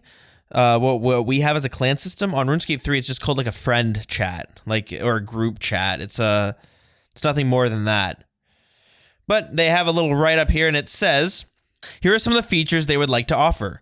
So new clan ranks and permissions. So you'll be able to customize access to chat channels and organize your clan structure according to your liking. You'll have more chat channels, and you'll be able to remain in your clan's chat channel while guesting in another clan. And you'll be able to stay in contact with your friends in your friends' chat channel. So it seems like they're really bringing out the exact same system that RuneScape 3 has, because you're able to be in a guest. You can be a guest in a clan, you can be in a clan chat, and at the same time, you can be in a friend's chat. You'll be able to have up to 500 clan members. There'll be a clan-wide kills to death counter. You'll be able to have customizable recruitment boards, so you can easily advertise your clan. There'll be clan notice boards that will be where you can advertise your clan in one central location. And there'll be clan broadcast messages, so you can communicate with your clan in-game and rally troops with a moment's notice. And lastly, you can link your clan Discord server. So there's no more bypassing the chat filter to share your clan's server information. So that's kind of cool. You should be able to click it, and it'll bring you right to the Discord. What are your thoughts? Yeah, worth mentioning, by the way, is that they also are announcing a survey for any clan leaders to take that basically gives you the chance to be flown out to Cambridge to work with Jagex in kind of like a focus group scenario, I'm assuming. But basically, it's just a survey that asks for your opinions and your insights as a clan leader. My thought specifically is this is probably the best overall update that they proposed. We've been asking for this for ages. It is long overdue. This helps the social part of OSRS, which has always been the biggest draw. Nobody ever plays and enjoys OSRS for an extended period of time without joining a community. It simply is not that type of game. So the Wilderness Podcast is an example of that, how important it is for just a group of people to band around something that they enjoy doing in game or something.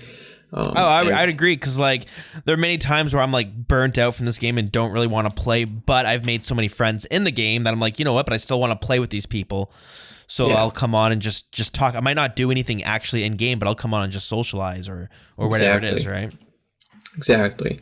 And I would say, like, we can just sit here and wax lyrical about it, but long story short, I'm excited. The only thing I'm concerned about is the Discord integration, because previously Old School has been very good about not riding the wave of whatever's the fad. And Discord is a very, very, very good platform that I use for countless hours a day. But it's still pretty new. Years ago, yeah, and if this was 10 years ago, like, it would have been TeamSpeak that they would have integrated, and we know the issues there. TeamSpeak or Ventrilo, yeah, you're right. Exactly, and those are now dead, so it's going to become another issue of integrating another platform. What if Discord servers are down? Will that affect anything in game? Blah, blah, blah, like... Yeah, and, you know, Discord, even themselves, they're trying to branch out. They're now trying to be more similar to Steam. They're not strictly doing voice chat and like they're not like just chat rooms anymore. You can actually purchase games from Discord. You know, is this going to be some sort of partnership? I mean, it kind of is, wouldn't it be? Yeah. Because unless they start allowing you to link any sort of, you know, you can link your TeamSpeak, your Ventrilo, your Skype, your and your like all of them, any of them that you want. Otherwise, this is a sort of partnership, but I would say this is a partnership that's kind of done right. Yeah, because they're not really introducing anything that's sketchy. It's not like a partnership in the terms of the microtransaction partnerships that they were holding. It's just like an integration partnership where they're working with another platform to add something better to their game, instead of like a marketing partnership with like a chips brand or a Diet Coke or something.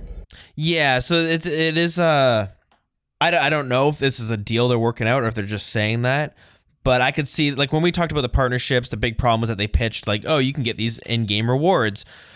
You know, having it set, like, if you're playing RuneScape, not everyone has Discord. You know, we see it all the time where it's like someone's like, oh, I don't use Discord, but you're like, hey, you should use Discord and you should come hop in the server because there's a lot of cool stuff going on in there. With if Jagex is allowing you to implement your Discord server into your clan chat, Discord is going to benefit from that, because a lot of people are going to be like, well, I guess I'm making a Discord account, and then you know, Jagex is benefiting because it's keeping people playing longer, I suppose. Yep. Yeah, I think that's pretty cool. I like that they're updating this. I hope this is just the tip of the iceberg when it comes to what they can do with it, because if you look at any other MMO, there's so much you can do in terms of having a clan system, and I hope they gave us the real quick cliff notes of what they want to bring, and I hope they bring out more than what they told us they want to bring. Yeah. Like, I want to be able to, I want a whole interface where I can check out clan information stuff, and I want to be able to look at a calendar to see when clan events are going, and I want to be able to, you know, maybe have clan housing at some point. That's a huge step. But, you know, there's everything before that where you can, like, have a message of the day. You log in and it's this thing, and then you can go click and be like, it's almost like a little forum where, you know, let's say you went on and you're like, hey guys, I don't know, we're holding this event on Tuesday. Make sure you show up for it. And then, you know, having different people within the clan being able to update the sort of, I don't know, update different messages. So there's a lot more they can do with it, and I hope they really go hard on it.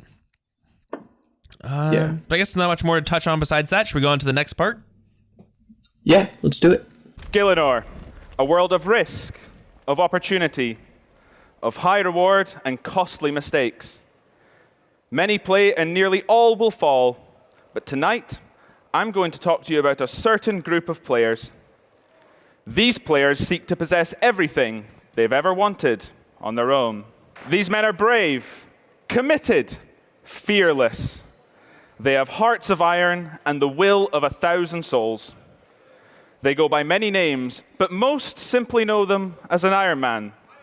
By the way, there are many heroic stories of great Iron Men, but tonight I will tell a different tale, a tale which you may not have heard. The Nightmare of Ashihama, Darkmire, and clans. This year's turning out to be one of our most exciting yet. Clans are great and all, but some of us don't like to work with others. In fact, some of us stand alone. In fact, I'm curious.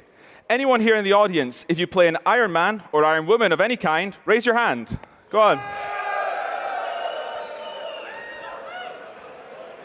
Well, that kind of puts my next point off because it seems off, but 1 in 5 of our players play an Iron Man of some kind. There appear to be a lot more than that here. Standard and Ultimate Iron Man were released in 2014. It was a groundbreaking new way to play the game, inspired by many a player-made game mode. Hardcore Iron Man was released in 2016. A new way to play the now beloved mode, offering a one-life rule. And we've seen many amazing achievements, very close calls, and tragic, but quite often entertaining deaths. Iron Man content has also been some of the most popular to watch and stream. These fearless heroes, sadly, however, cannot fight alongside each other until now. Ladies and gentlemen, it's my incredible pleasure to announce to you all an update which both I personally and I know many, many more of you out there have wanted for a very long time. Group Iron Man. So this section now feels a bit irrelevant because I think you're all on board, but for those of you less informed, I should probably start with, what is Group Iron Man? Like the standard Iron Man game mode, you and your friends will have to earn all of your items, supplies, and levels by yourselves without help from anyone else outside of the group. Of course, it'll be a fresh start for everyone, a clean slate. When the game mode is released, there will be 4 high-score races all starting at once, because you'll be able to make group size from 2 to 5. Each group will have their own high-score bracket to compete in. Naturally, the more of you that are in the group, the easier it becomes. So because of this, say you change your mind and want to add someone else to the group, you can do so as long as they are a fresh group Iron Man. Up to 5, of course. Unfortunately, that means we will not allow you to move down to a smaller group size because we wouldn't want you to get an advantage playing in a more competitive bracket, an easier bracket to move down to a more competitive one. Not only that, but with the proposed clan system, which we've just gone over, the group will have its own private chat channel. There you can coordinate your actions, communicate without having to deal with the awkward private message system that we've got. Each group will also have a group leader. And while we'd like the group to stay together, one of the responsibilities of the group leader is that they have the power to kick someone from the group. It will be a vote. They will be able to initiate the vote, and in the event of a tie, they will decide the outcome. That kind of raises a question, right? What happens then? After all, I said you can't go down in group size. If you were a 4-man group and someone is removed from the group, you will stay a 4-man group, and you can then recruit a new fresh group Iron Man to your group.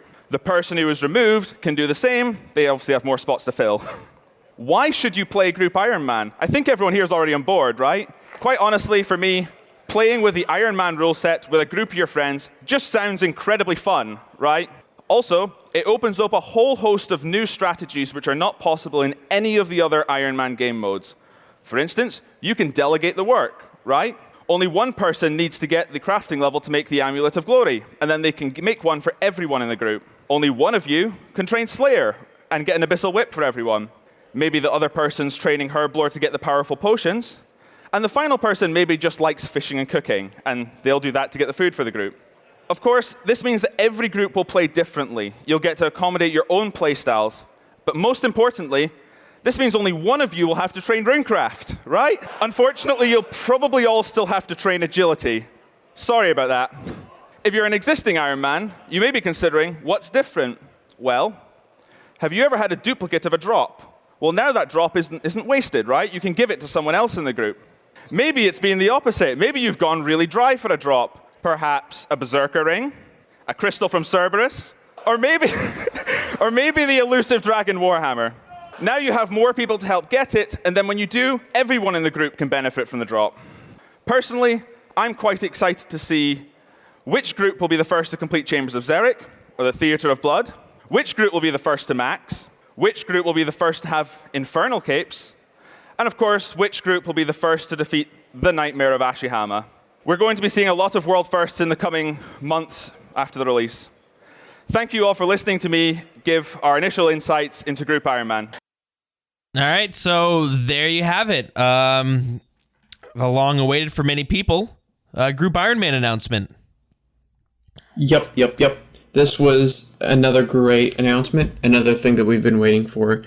So less content being offered, but more in terms of game structure and ways to play the game through the clan system in the Ironman. So yeah, as they said, it's going to be Iron Man mode, but you can be in a group up to 5 players. There's a lot of people who say like, oh, this can be so easy to exploit because someone can drop into a group, steal the items, and leave. That's not true because you can only be in a group if it's a brand new account, and then you can only be kicked from the leader. This is something that a lot of the streamers wanted, especially Foe. I know he was super excited to see that.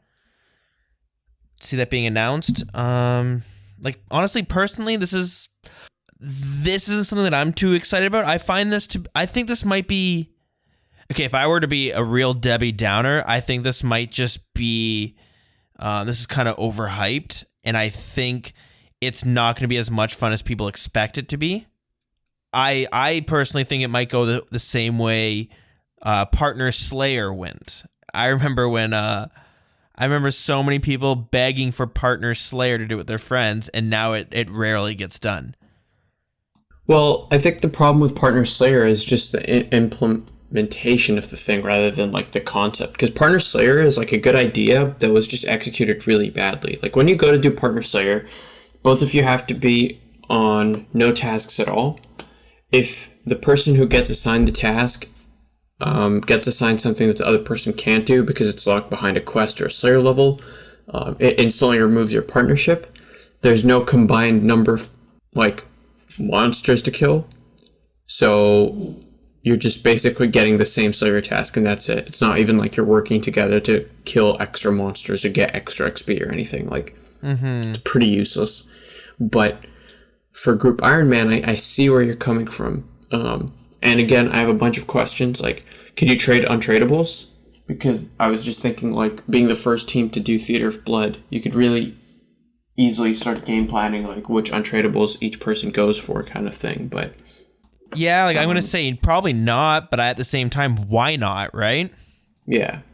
It would be nice if you could, because maybe it's game engine stuff, but if you could make untradables tradable, like, yeah, Inferno Capes would be kind of ridiculous, but I was just thinking, like, Salve Amulets for Chambers or Theater of Blood. I was thinking more so for Theater of Blood, but things like Void, you know, you could bounce around between your team. So, could be an interesting concept. Overall, though, I could see where you're coming from, because what if one person quits? What if one person just doesn't pull their weight?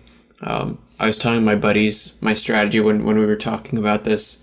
I was telling them my strategy is I'm going to get 4 of the most elite skillers possible, get them to make all my supplies, and then dump them through like Machiavellian politicking and get 4 PVMers now that we have all the supplies, and that way we can just PVM all day. That's not actually what I'm going to do, but there's nothing stopping me, so I could see that concern. What if someone doesn't want to do the content that they've been assigned? Like, okay, Magpies is in charge of rune crafting, Dills, you're in charge of fishing and cooking, and some dude is in charge of farming Nerdbor. But hey, look at that, Magpies can't be bothered rune crafting. Every time he's online, he's doing Zora and using all our supplies. Like, could be a lot of friction. That's the tricky part, is like, I think the concept of it is interesting. I think that if people were to, it's going to be great for streamers. This is what I get from it. Like, it's a very great game mode for streamers to play. I think the average person, it's going to be tough to make a whole new account to do this. And Iron Man is a big grind. And yet Group Iron Man is going to be a little bit easier than normal Iron Man, but it's still going to be tough.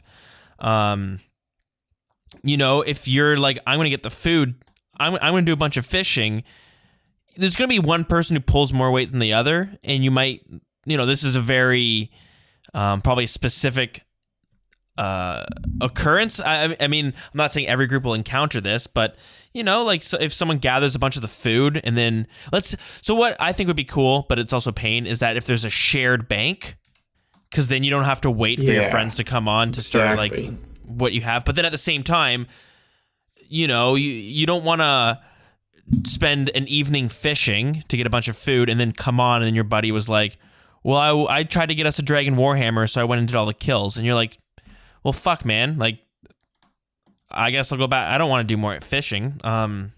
What if someone gets a T-bow drop and then someone else logs in middle of the night, withdraws the T-bow, withdraws everything, and then like cancels Group Iron Man, just becomes a normal Iron Man or something? I'm sure that won't be an option, but I think this is going to cause some sticky situations where if you know, you're bossing and an item drops, it's like the 5 of you are bossing together and it's like, all right, who's Bando's chest plate? Are we going to go with the person who got it, or do we give it to the tank?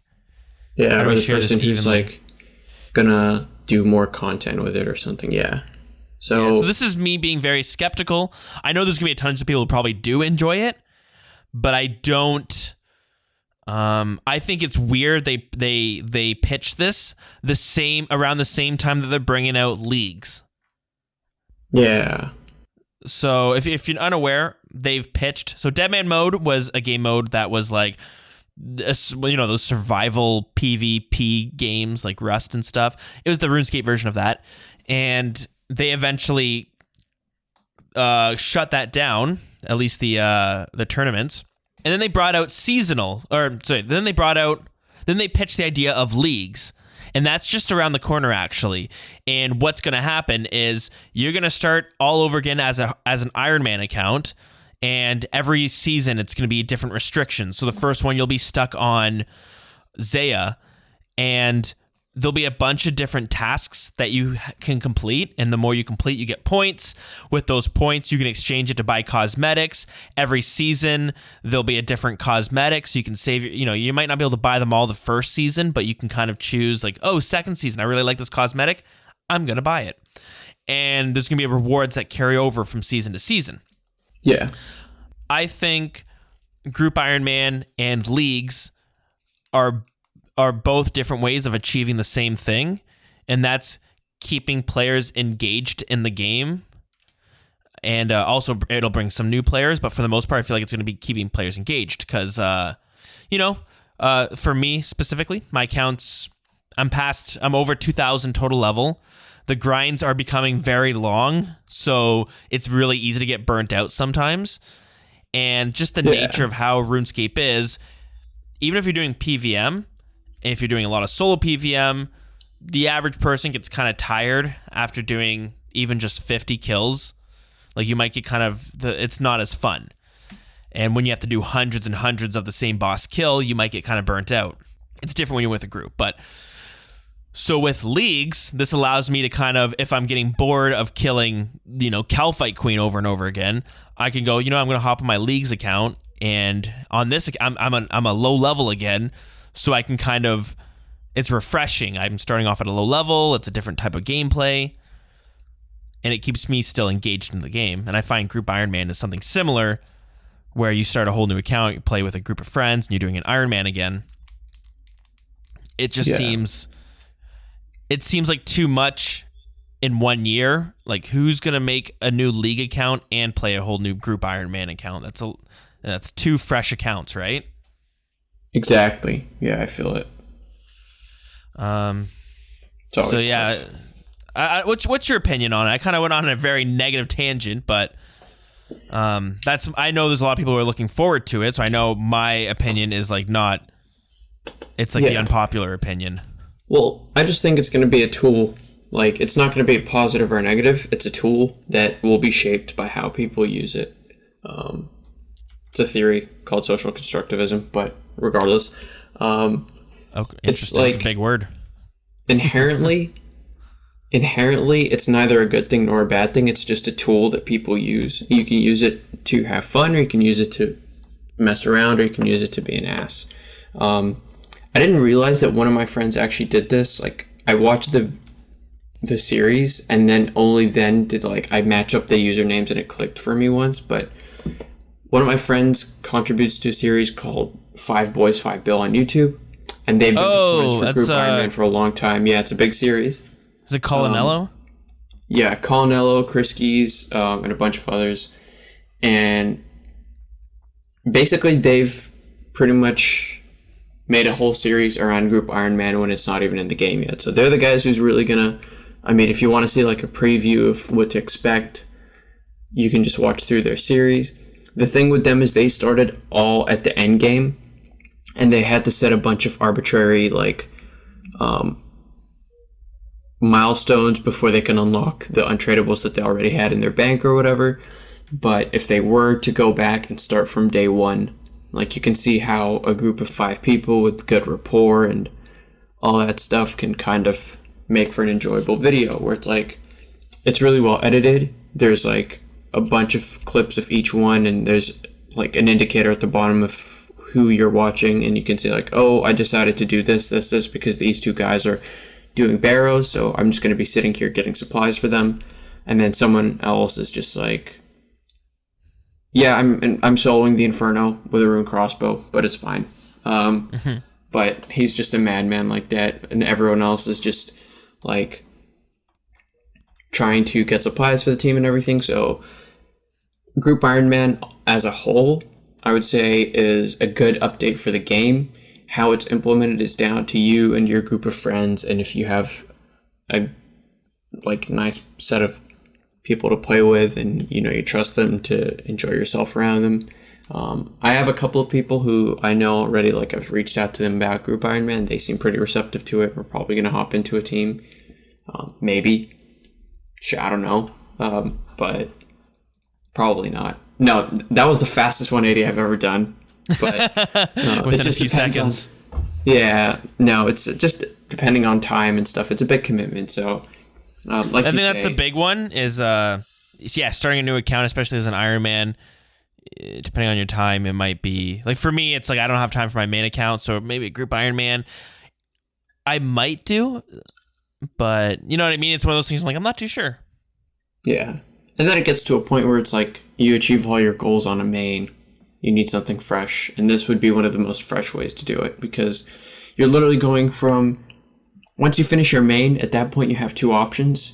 You either have the sad solo route of starting an Iron Man, or alternatively you do the total opposite and have the fun like social route of Group Iron Man.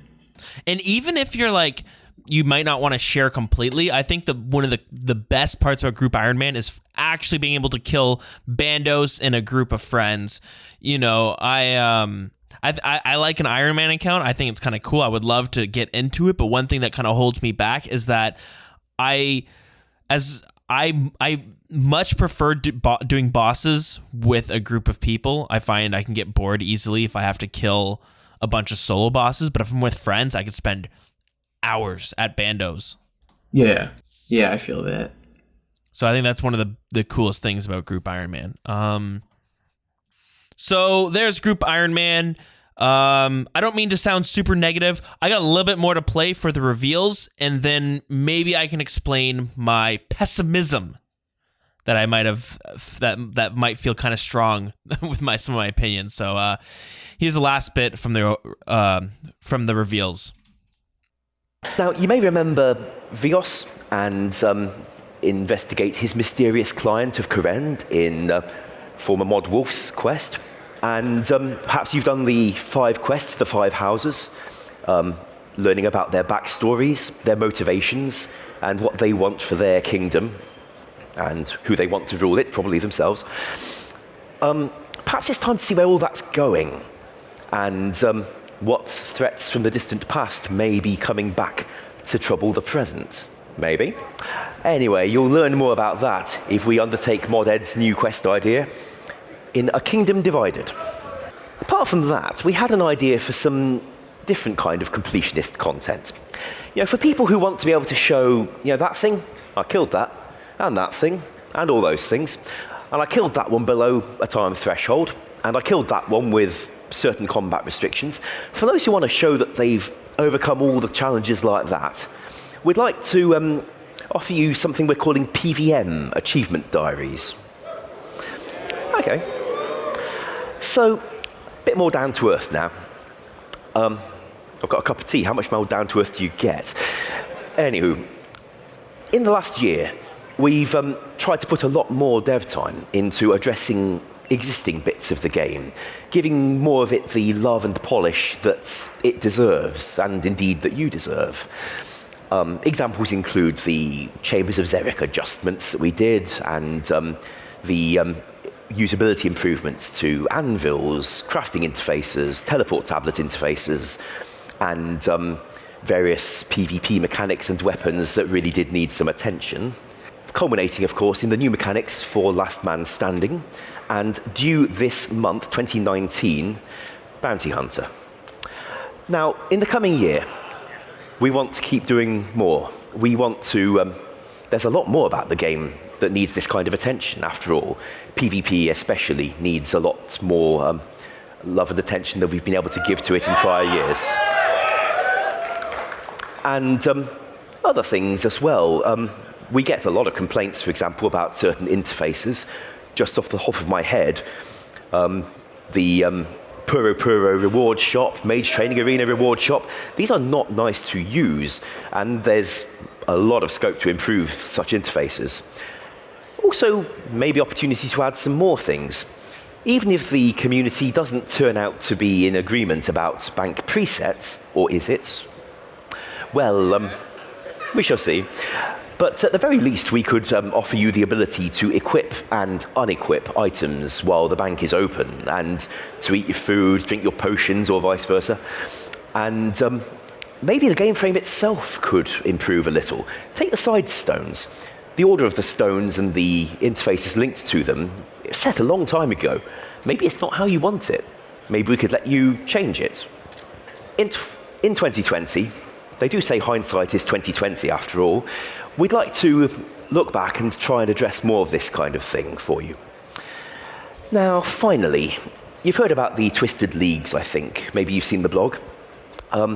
That's, for those who haven't, it's the time-locked challenge mode set on the continent of Zaya, where you'll play as an Iron account, vying to be the first to unlock the incredibly powerful Twisted Relics that will help you become the top of the league.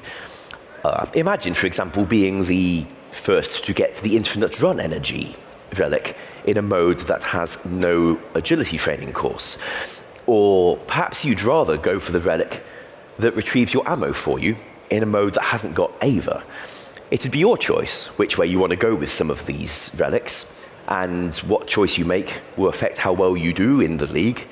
And we look forward to seeing some of the decisions you make. Anywho, I'm pleased to be able to announce a release date for that. It's winter 2017. So there you go. Mod Ash introduced a bunch of random, like kind of smaller updates. So the first one was a bigger quest being set in Zaya to I don't know if to wrap up the Vios storyline, but at least progress it.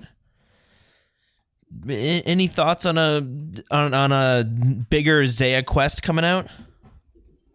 You know, I like the way they've been handling the Zaya quest. You know, when they came out with Zaya, they mentioned how it's like a 3-tier kind of implementation where they refined, like, most recently they refined the Hesidious House. They introduced Kebos and Mount Cruel, Konar Slayer, all that fun stuff in the Farming Guild.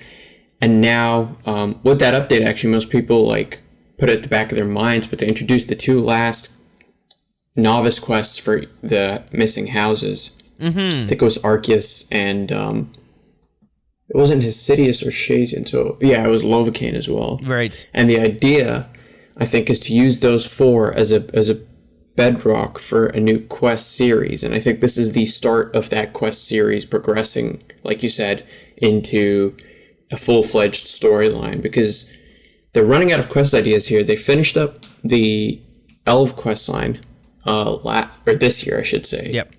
And before that, they did, Monkey Madness 2. They're proceeding through with the Mauritania quest line with a quest that was released last year, and now they've announced another quest for it. They need more quest stories to keep people involved, because there's a sizable community that still enjoys questing. So. Oh yeah, I would say questing is like, a lot of people hate it, but the people who like it, like, you know, they kind of really love it. And I think questing is one of the big things that sets RuneScape apart from like a lot of different MMOs. Yeah. Like, people tend to point to the questing system, how it's like it's an actual story that you're partaking in. Yeah. It's not just your average MMO like fetch quest, kill 20 creatures in this area, get 20 of this resource. It's more in depth. Yeah, that's right. He mentioned the interfaces, the interface updates to the Mage Training Arena and the Puro. Yep. So that's something that's kind of small, but okay, that's nice. He mentioned how possibly bringing in bank presets where you could click once and you would bring out a bunch of different gear with one click. It's a bit controversial because some people love it. It's in RuneScape 3 right now, but other people really dislike it, or maybe they dislike it because it's in RuneScape 3. Mm-hmm. But being able to equip your gear while in the bank and all that stuff is pretty cool.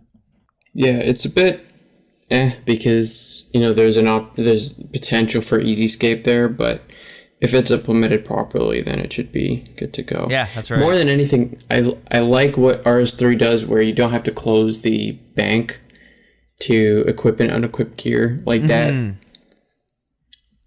might change experience rates by like a tiny bit, but it's not going to do too much. A, and B, who cares? Like, it's going to improve most people's ability to access the game. So yeah, and it's a little bit of a quality of life feature. Now, I thought a really cool one that he mentioned was the PVM achievement diaries, or the PVM achievements. What are your thoughts on that? Where you could like showcase, like, get X amount of kills from this boss or beat it in this amount of time.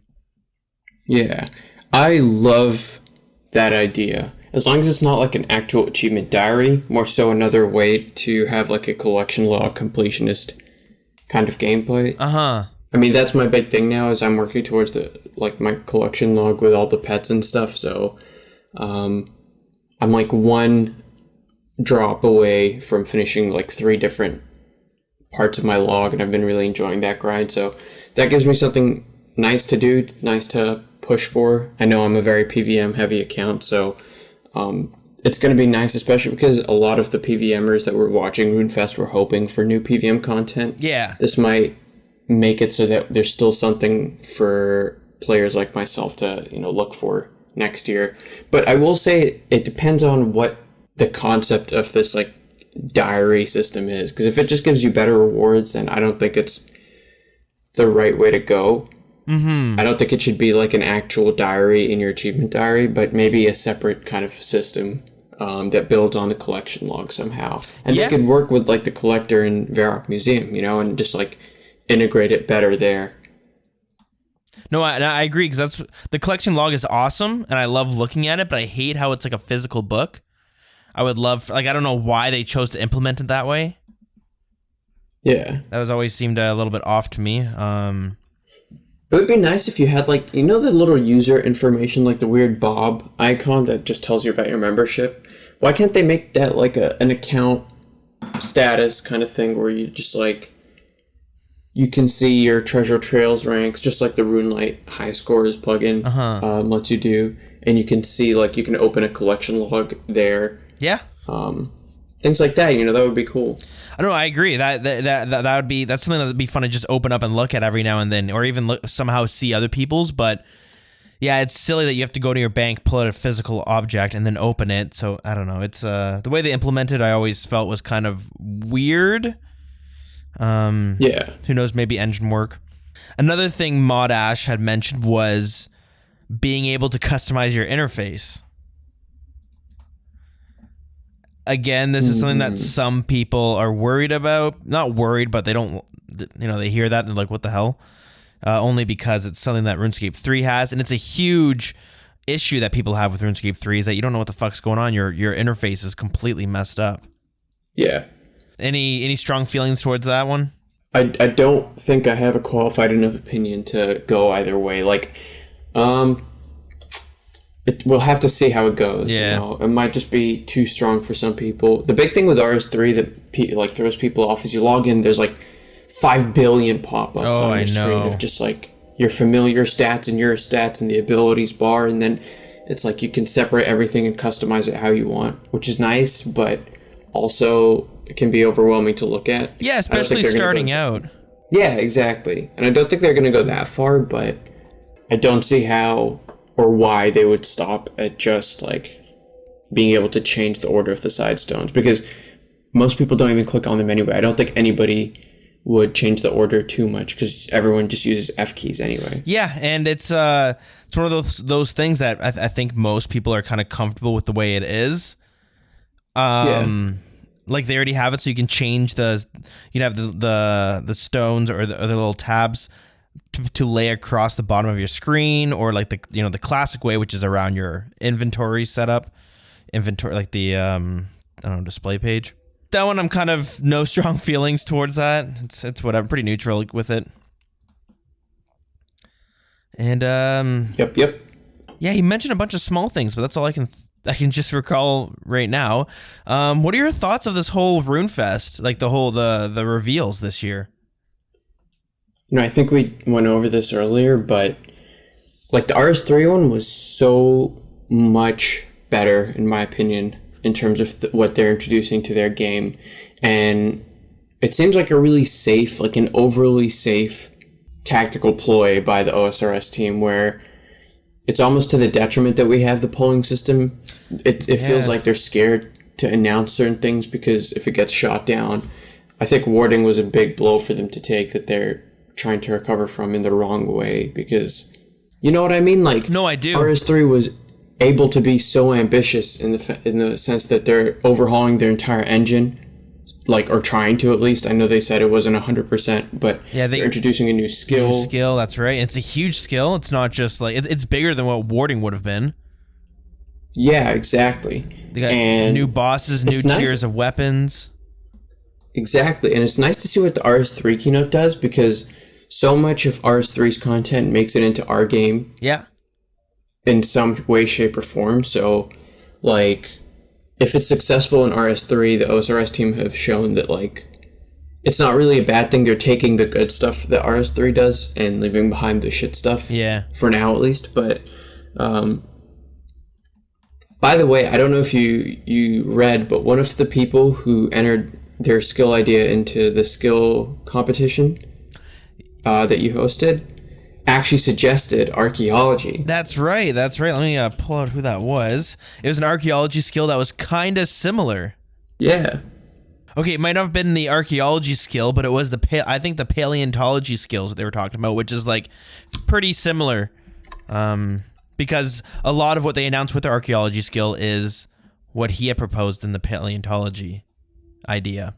But yeah, no, I know what you mean, where like RuneScape 3 can really kind of take risks, whether that's for the better or not is that's obviously, it's up for arguments. Sometimes they have things that work, a lot of things don't. But and I also I totally understand that things that get pitched, especially for RuneScape 3, they're not always being implemented. I remember it was 2-3 years ago when they talked about this weather idea where they wanted to have a weather system in RuneScape 3.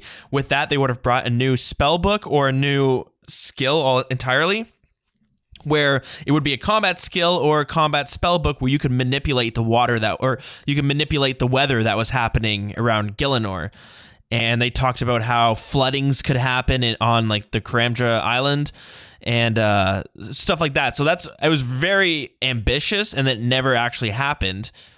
But I'm kind of ignoring the fact of what actually comes into the game or not, and more just looking at like their plans for the game. Yeah. And yeah, old school RuneScape just felt so weak. We got a new area, not even a new area, adding onto an existing area that was recently added onto. One piece of PVM content, which the way they describe it makes me feel like they call it like a boss similar to Corporeal Beast. So I imagine this is just going to be like a single boss that you can do in a group. That this comes with a new quest that has a new agility training method. Is that it? Is that all the major stuff that's happening in Mauritania? Yeah, pretty much. Yeah. Okay, so in Mauritania, yeah. And we don't even know what rewards are going to be coming from that nightmare of Ashiyama. And then we got the clan system rework. And then we got Group Iron Man and kind of a bunch of smaller things. So that's not a whole lot of content. Like, some people are like, oh, it's pretty... They say it themselves. This is one of the biggest years for old school RuneScape, one of the most ambitious years, which I would disagree. As much as... So I was kind of shitting on Group Iron Man before, but it's not that I don't like that. It's just it's very weak when that's one of the biggest notes of the old school RuneScape reveals. Because it's not new content, it's just a new game mode to play the game. And they said that only 1 in 5 people play an Iron Man game mode. Yeah. Like, I'm sure more people would play Group Iron Man, but like, Iron Man news is only relevant to 20% of the old school player base. I mean, they could have, I'm going to keep hammering this point home. Why don't they revisit dead content in the game? Why don't they add more quests if they want to go down the quest route? I was just looking while you were talking about the quest series. I looked up the list of quest series we have, and there are so many ones that we could have had expansions to that haven't even had a single quest since OSRS was released. The Dwarf quest line, which is really cool. That's right, yeah. The Majorat quest line. The Fremnik one just got updated. I know that, but... There's also the Troll one, which just had Making Friends with My Arm last year, but we still don't have a resolution for that. And there's also the Slug questline, which hasn't gotten any kind of love. So... Yeah, there's a lot they could have done. There's a lot of room. Yeah. Now, I just want to go back and look at the 2 previous Runefest to kind of compare what they pitched during those events. Again, what they pitch and what they bring out are completely different. There are a few things that are going to be mentioned that don't ever come into the game, or when they do, it's not in that current year. But this is their vision for it. So that's what's important, is that, like, their vision this year is Group Iron Man, clan chats, and the Mauritania expansion. So, again, they could be playing it safe, but it does feel overall like a little bit weaker. Like they just... compared to previous years. So last year, what they pitched was a Zaya expansion with the Cabos Lowlands, and with that comes the Farming Guild, and it brought a bunch of new Slayer monsters, a new Slayer Master, a new Slayer boss. It brought in 2 more quests, but those were kind of small. Actually, so it brought in 1 boss and then a demi boss, which is like the farming boss. Then it brought the Koren Achievement Diary.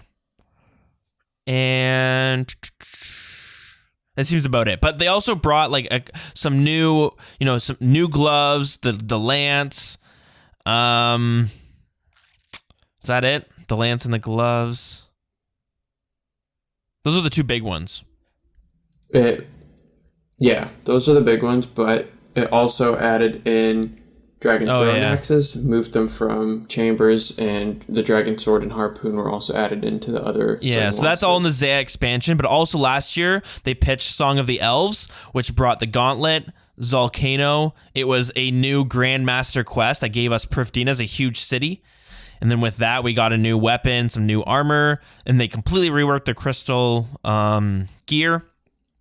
And also they pitched the idea of warding being the new skill, which that never made it into the game, obviously, but that would have brought a shit ton of new content as well.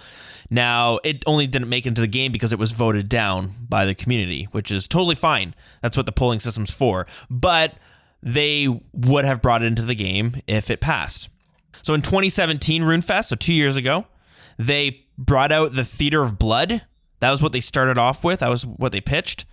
And, with that, we got a bunch of weapons, some armor, and it's arguably one of the biggest pieces of PVM content. The same year, this is when they initially pitched the farming update. Again, I know it didn't come out that year, but this was their vision for it.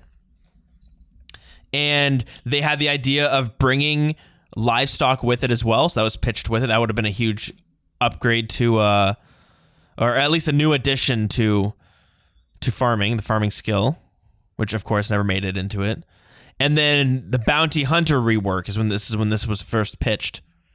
But they also pitched the Revenant Caves, Mage Arena 2, and of course, that year they pitched Dragon Slayer 2 and the Myths Guild, which brought the Corsair's Cove for free-to-play players as well.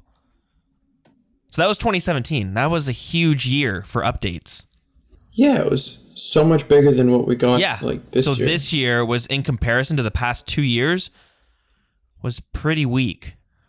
Even just counting, last year we got 2 main bosses, but there's also the farming demi-boss. We had a Volcano, and then I don't know if you want to count the boss from Song of the Elves. But the point is that this year just felt so much smaller in comparison, which is why when something like Group Iron Man is one of the big pitches, to me that's a little bit disappointing, because as much as Group Iron Man would be cool, it's weak compared to what we're used to. Yeah, and even if the updates didn't come out, the fact that they're speculating or they're proposing these means that their vision of the game is big enough to consider them worthwhile updates. And so the fact that they're pitching this either suggests that they're taking a totally different approach, where they're going to start doing things more similar to the Fremennik Questline, where they just pitch things and then wait for them to go through, because I don't think they want to get burned the way they got burned for warding. I think that's the big takeaway, is they don't want another warding announcement where they spend ages, they do the artwork, they do the concept art, they do 3 dev blogs, they do focus groups, and then it's voted down by the community. Again, that's just that's just one of the the polling system. It's a double-edged sword sometimes.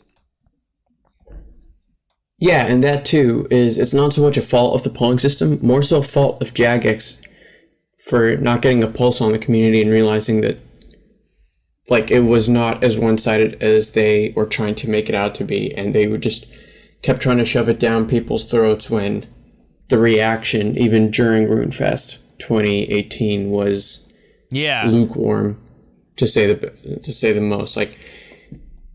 People had some major gripes with the content that Warding was proposing, and I think it was General Tractor who came up with the Reddit post and basically said before they even pitch more skills, they need to poll a simple question of, should we introduce any kind of new skill into the game? And it's kind of Jagex running before they can walk, and now it's this year the issue they're having is they're crawling when they should be walking. Yeah, it's playing it way too safe, where it's the clan system, love it, it's huge. Group Iron Man, great piece of content, people are going to love it, but these aren't really new pieces of content, they're just features of the game that we already have. I was going to say, I wouldn't even mind if they just said, we're not going to focus on new content, we're just going to go, I'm going to keep beating this dead horse. If they just said, we're going to focus on old content that needs focusing on. There's so much dead content, there's so much bloated content in the game. There's monsters that nobody ever touches because it's not needed for anything except for niche accounts. There's areas that go unexplored because they're not even relevant to anybody except niche accounts. They could do so much more with what they have in the game now, instead of trying to shove rushed content into the game as it is. But that being said, we'll have to see. My idea, or my gut instinct, is that they're not announcing everything that they have in store, and they're just going to try and poll, or they're going to propose a lot more. Oh, that's totally true. It's that could definitely be what they're doing. But at the same time, I know I watched it, and then when it ended, I was sitting there thinking, that's it? I was kind of disappointed. I was normally you watch a Runefest keynote, and by the end of it, you're like, oh shit, this is going to be a sick year. Even though I got to wait a few months for even the first piece of content to drop, you get excited, and you're like, shit, this looks awesome. But I watched it, I was like, even the Nightmare of Ashiyama, that sounds cool. That's a cool piece of content, but yeah, exactly. You can't even tell me what kind of rewards are going to be pitched. the only reward I heard from that whole section was recolored graceful, which I was like, really? Does that warrant a spot in your keynote reveals?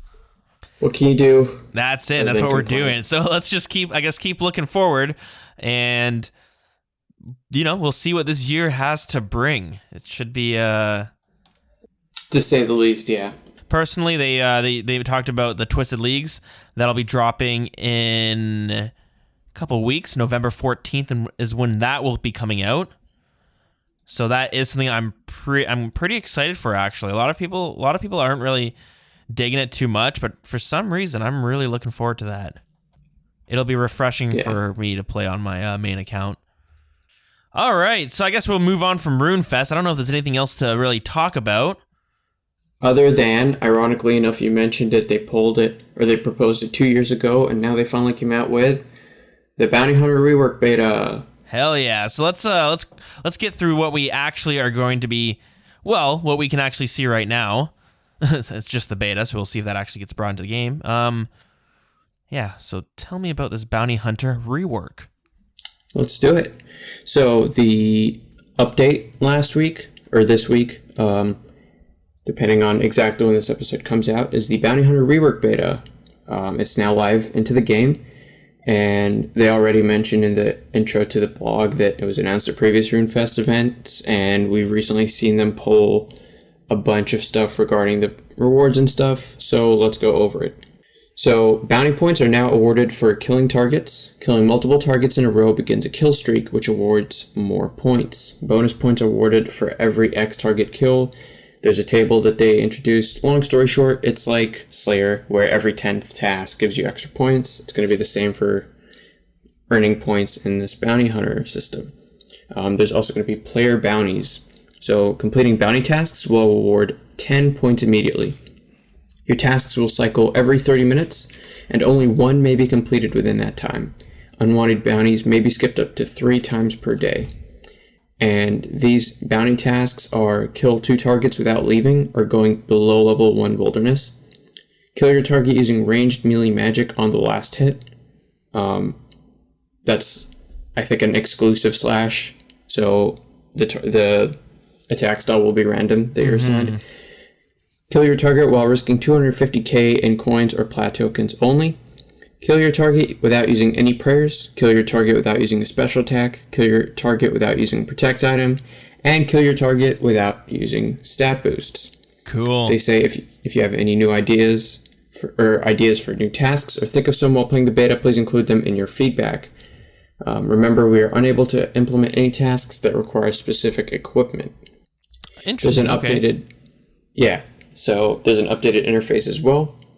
The collapsible bounty hunter interface has been updated, and it now shows your target's name, their wilderness level range, whether they're in multi-combat or single, the highest tier emblem that they're carrying, your eligibility for an emblem upgrade, a button to see your current task, the time remaining on your task, and a button to get a new task. Cool. Yep, so that's the overview of the way it's going to work in terms of the mechanics. We went over the way the player bounty tasks are unbalanced at some point, but overall this is all in the beta, so it's still being implemented. Any thoughts? It seems good. Like the problem is, let's see with the bounties. They look pretty good. Some of them, they don't seem too realistic. Like, obviously, you're going to have some that are better than others to complete, but... Yeah. I don't know. Like, who kills... Besides Pures, like, how are you going to kill somebody using magic as your last hit? Yeah. Just, like, get a lucky freeze off or something. And just farcast them and hope they don't tell you out. That's the problem. We need some mage KO weapons or something. Yeah, could have been Raids 3 content. Could have been. Not pissed. Well, you could still put it into the Nightmare of Ashihama. But yeah, that would be pretty cool if we got like some new ways of like PK comboing with mage. You know what would be cool is, or actually what I was going to say before that is, what happens if your target catches on that you're trying to kill him with mage or something? You know, like what if your target is an experienced PKer and he's like, this guy keeps trying to go for a freeze on the last hit.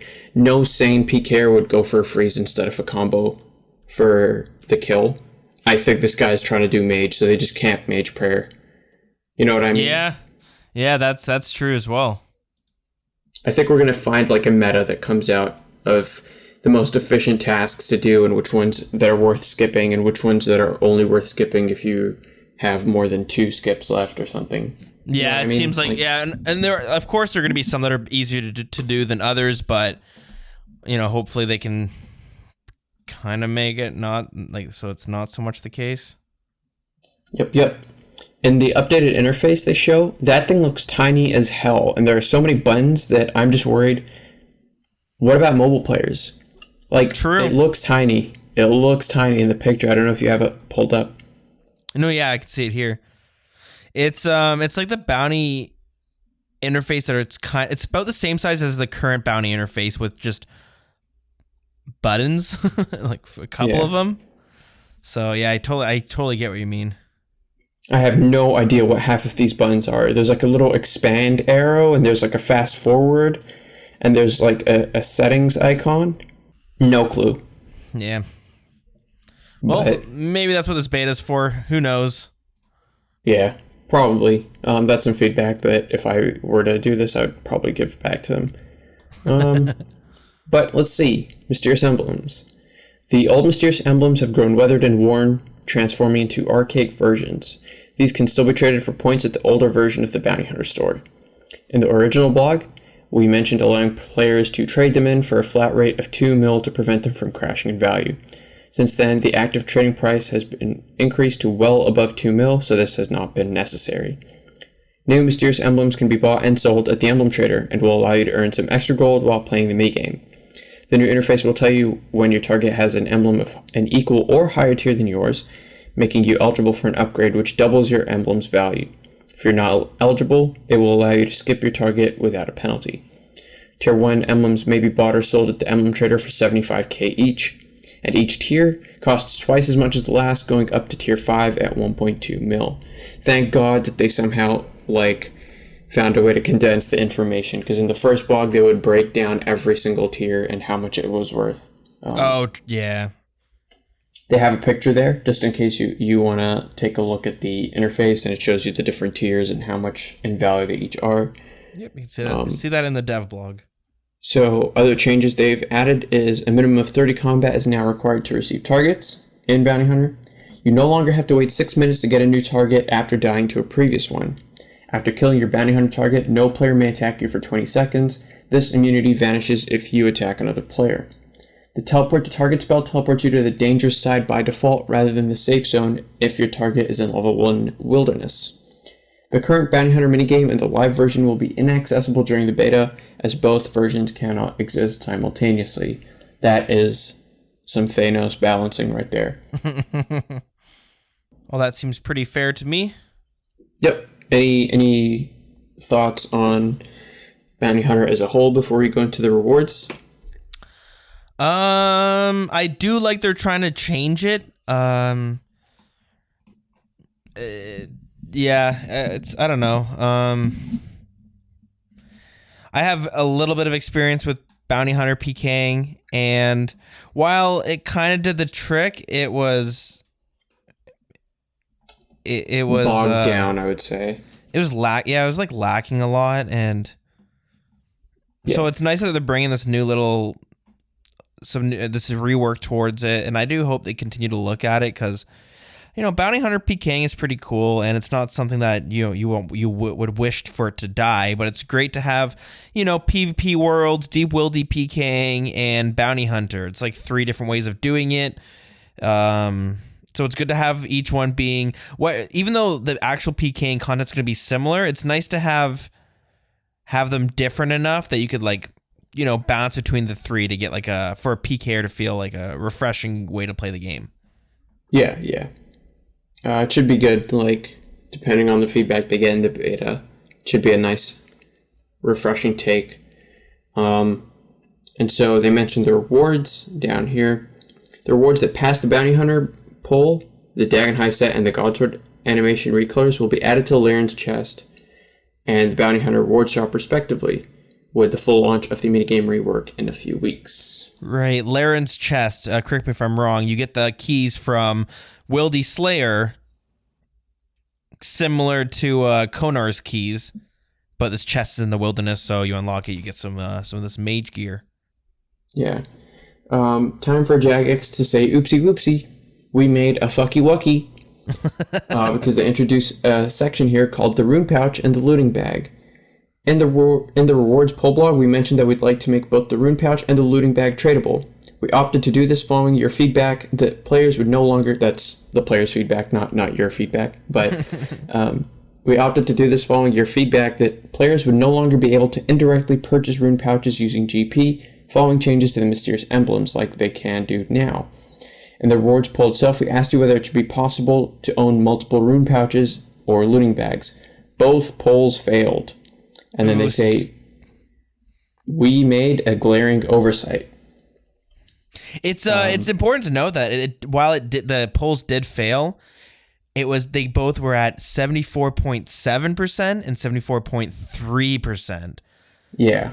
So they're pretty damn close. You got to be at 75% to actually get it to pass. Yep. They mentioned we've made a glaring oversight.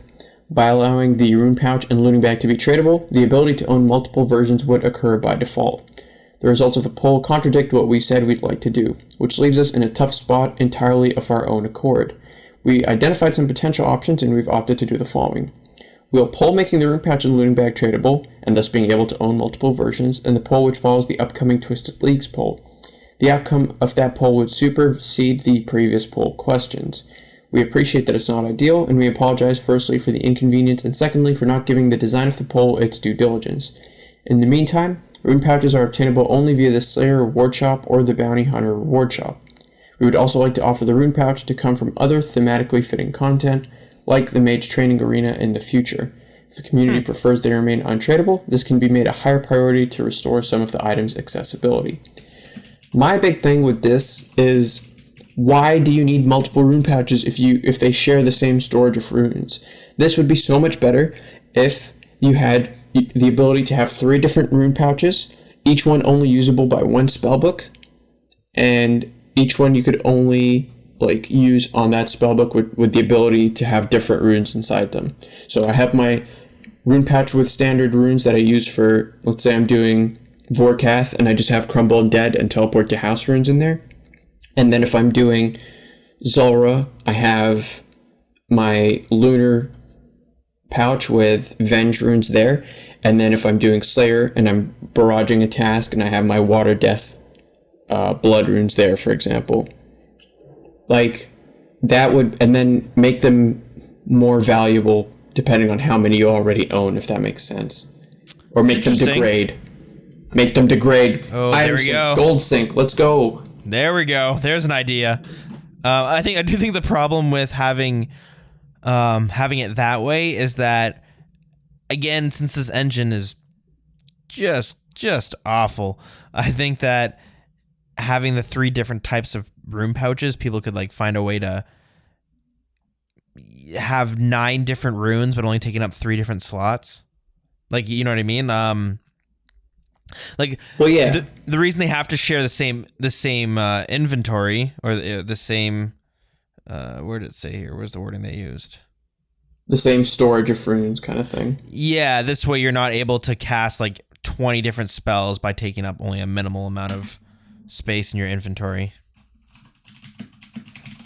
Well, I'm not necessarily, I'm sure they thought about this, and I'm not good at coding and I've never touched RuneScript at all, but why don't they do it so that when you're on a specific spellbook, the Rune Pouches in your inventory, the runes are only accessible when you're actively on a spellbook? See, that's a good idea. You could even, it's so easy to color code each Rune Pouch to look like the spellbook you're on. Yeah, give us the standard one, just like the spellbook icons. Give us the normal brown looking Rune Pouch for the normal spellbook. Give us a purple one for Ancient Magics. Give us a white one for lunars, and then give us another brown one for Arceus because it's shit. No, give us like a dark green one. All right, I forgot about that spellbook. But yeah, it seems like a good idea, but I don't know. Maybe there's some restrictions to it. We'll have to see. They also included a frequently asked questions section. We know it's a rather sizable change to an established system, not just in terms of mechanics, but also how rewards and other associated content is affected too. We've prepared an FAQ to try and answer questions we expect to see asked. Throughout the release of the beta, we'll continue to monitor the release and update the FAQ accordingly. That's right. Do you want to go over the FAQ real quick? There's a bunch of questions here. Yeah, let's do it. So, what will happen to my existing mysterious emblems? Magpie, what's going to happen to those? So, long story short, the old version Bounty Hunter emblems will transform into archaic emblems, which will have a different appearance and will not be available in any other way. They'll be able to cash in for the old Bounty Hunter points, but they cannot be traded to other players or sold to the emblem trader for GP. Right, so you only trade them in for Bounty Hunter points.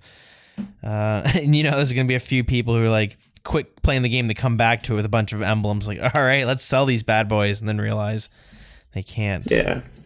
Yep. Will I have access to the old Bounty Hunter shop? So if you have any old points remaining, you'll be able to access the old shop via the emblem trader. But this shop will be open for a while, and then it will eventually be phased out so that there won't be any specialty accounts that have access to discontinued emblems. So I think eventually, like in a year's time, they're all going to disintegrate. Okay. Will the new shop have all the items from the previous one? Short answer, yes. Long answer, yes. Double yes. Yeah, pretty much. Yeah. How will Iron Man access items that only come from the Bounty Hunter shop? The Ring of Wealth and Magic Shortbow upgrade scrolls are important for Iron Man, they say here. It's not fair to expect Iron Man to participate in Bounty Hunter just to access these items, so we're currently considering where else they might be made available. One option is to add them as a rare drop to the Wilderness Slayer loot table. Let us know in your feedback where you think they belong. Nice job not catering updates to Iron Man, Jagex, but... Yeah. Will the minigame receive unique rewards in the future? They say here, we would like to add more rewards as an incentive to play the minigame. We're currently discussing the way PvP content is introduced following concerns about the PvP community being underserved by the polling system. Any potential change to the way we add content requires serious consideration and clear communication with the community. Because of this, additional rewards are unlikely to be ready for the full launch. And they mention here, if you have any other questions, feel free to tweet at JagXGambit on Twitter. That's Mod Gambit's Twitter handle. Or leave discussion points on the game update threads on Twitter and Reddit. If the same queries arise consistently, this FAQ will be updated with the relevant information. And then they ask for your feedback on Twitter, Reddit, and the official forums, if you even remember how to access them. Yeah, those do exist. Cool. Yeah. All right, so there's the Bounty Hunter rework. It I guess it has potential. I'm excited to see. I am kind of excited to see what comes from it. Yeah, I mean, my question is, how fractured is the PvP community going to be? Because you're going to have some people who enjoy doing LMS, like Last Man Standing, and they want to do nothing but Last Man Standing. And then some people, when this comes out, that want to do Bounty Hunter and nothing else. And then some people that just want to do the revamped deep world DPKing that they were throwing out possibilities for in Runefest. So you're basically splitting the player base there, in my opinion. Like, they're going to have to figure a way to reconcile those three different groups of people. Yeah, it's true. This is catering to one specific spot, isn't it? Yeah, not to mention PvP world PKing, that's totally different. So you're getting a bunch of different, like, exclusive PvP pieces of content that don't overlap. And it's not like, say you're in a PVM clan, like, you can find people to do any kind of PVM, and that's the idea, right? If you're in a PvP clan, though, like, eventually you're going to have to specialize. Like, are you a PvP clan that just does like rev caves? Do you do like deep world EPKing? Do you do like big clan wars?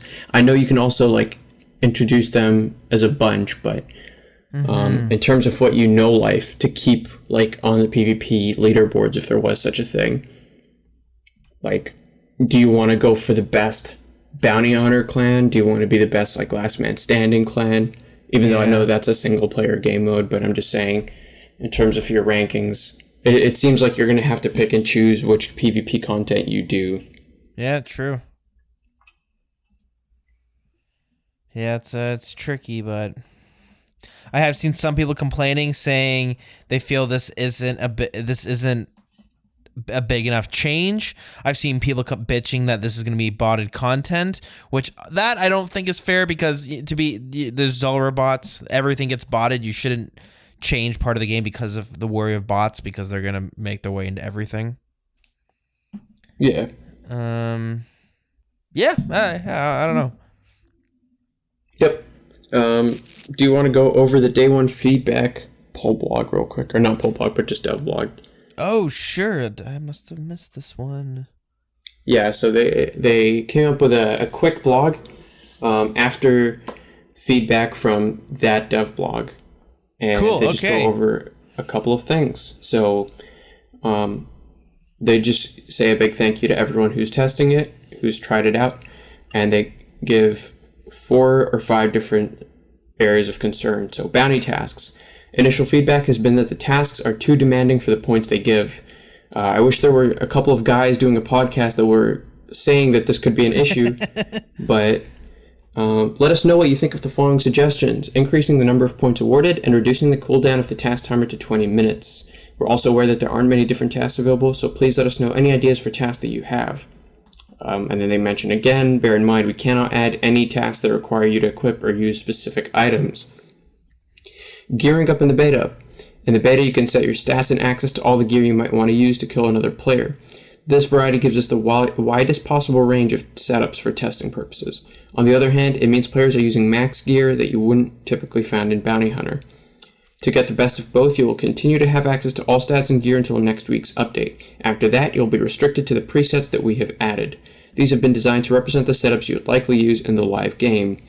So I'm assuming there's like a Gmaul setup. There's going to be like a forecasting fire surge rusher, declaws maybe, and then all of them come equipped with racist auto chat that you can automatically type, I assume. Sick. Nice. They say, let us know if you'd like additional presets added and include the stats, equipped items, and inventory in your feedback. Our ability to add presets is limited, so we will prioritize the ones that represent the most common PvP player styles.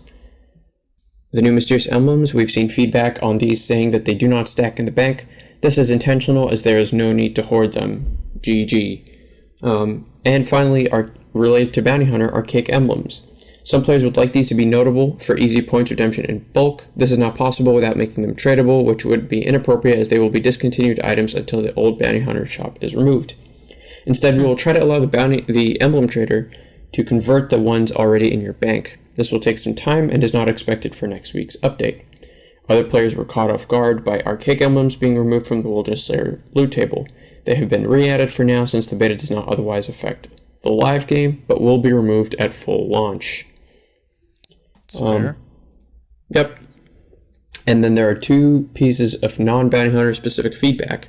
The Rune Pouch. There's no clear consensus on how much the Rune Pouch should cost in the Slayer Reward Points shop, so this question will be in the next available poll.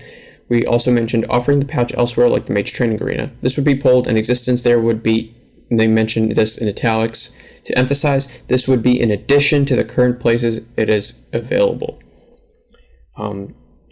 Finally, Ring of Wealth, Magic Shortbow, and Clue Boxes. Following feedback, we'd like to poll making these available as rare loot from Laren's chest. These would remain in the Bounty Hunter shop, but this would offer an alternate way to obtain them while adding some value to Wilderness Slayer. And then they mention again your thoughts. Reddit thread, Twitter thread, the Bounty Hunter channel, in the community-led old school Discord server. Boom. There is the day one feedback blog. So credit to them, to be honest. Credit to Jagex for like releasing a blog so quickly after the beta comes out, where they immediately assess like where they messed up. Yeah, that's true. It's and they're making that's why they have this beta, right? So it's good to see that they're actually listening to it. I mean, I'd be shocked if they weren't, but Yeah. that's one thing they've always been good for, is actually being aware of, like, all right, we thought we had a good idea, but it's not as good as we thought it would be. But yeah, cool. I'm always, like I've said before that PvP has always been like what I loved about the game the most. I don't PvP at all anymore. PvM is what I do enjoy nowadays. But that being said, always in the back of my head is like, eventually I'll get back into PvP, and it's just so expensive. Point is that. Sorry, go on. Yeah, it's state of the game, to be honest. Yeah. But it's something that, like, let's fucking work on it. Let's get some good stuff going. Yeah. Like whenever they do these betas and having the tournament worlds out, it's always so much fun to actually play them. Last Man Standing, I've been having a great time playing it. So, Hell yeah. All right, I guess that's it for news, though. With Runefest, it's been pretty big, but we got some community chatter to go through.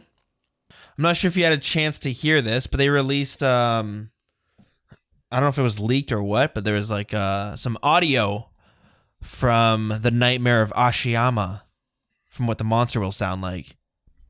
Oh, really? I did not know that. Okay, here it is.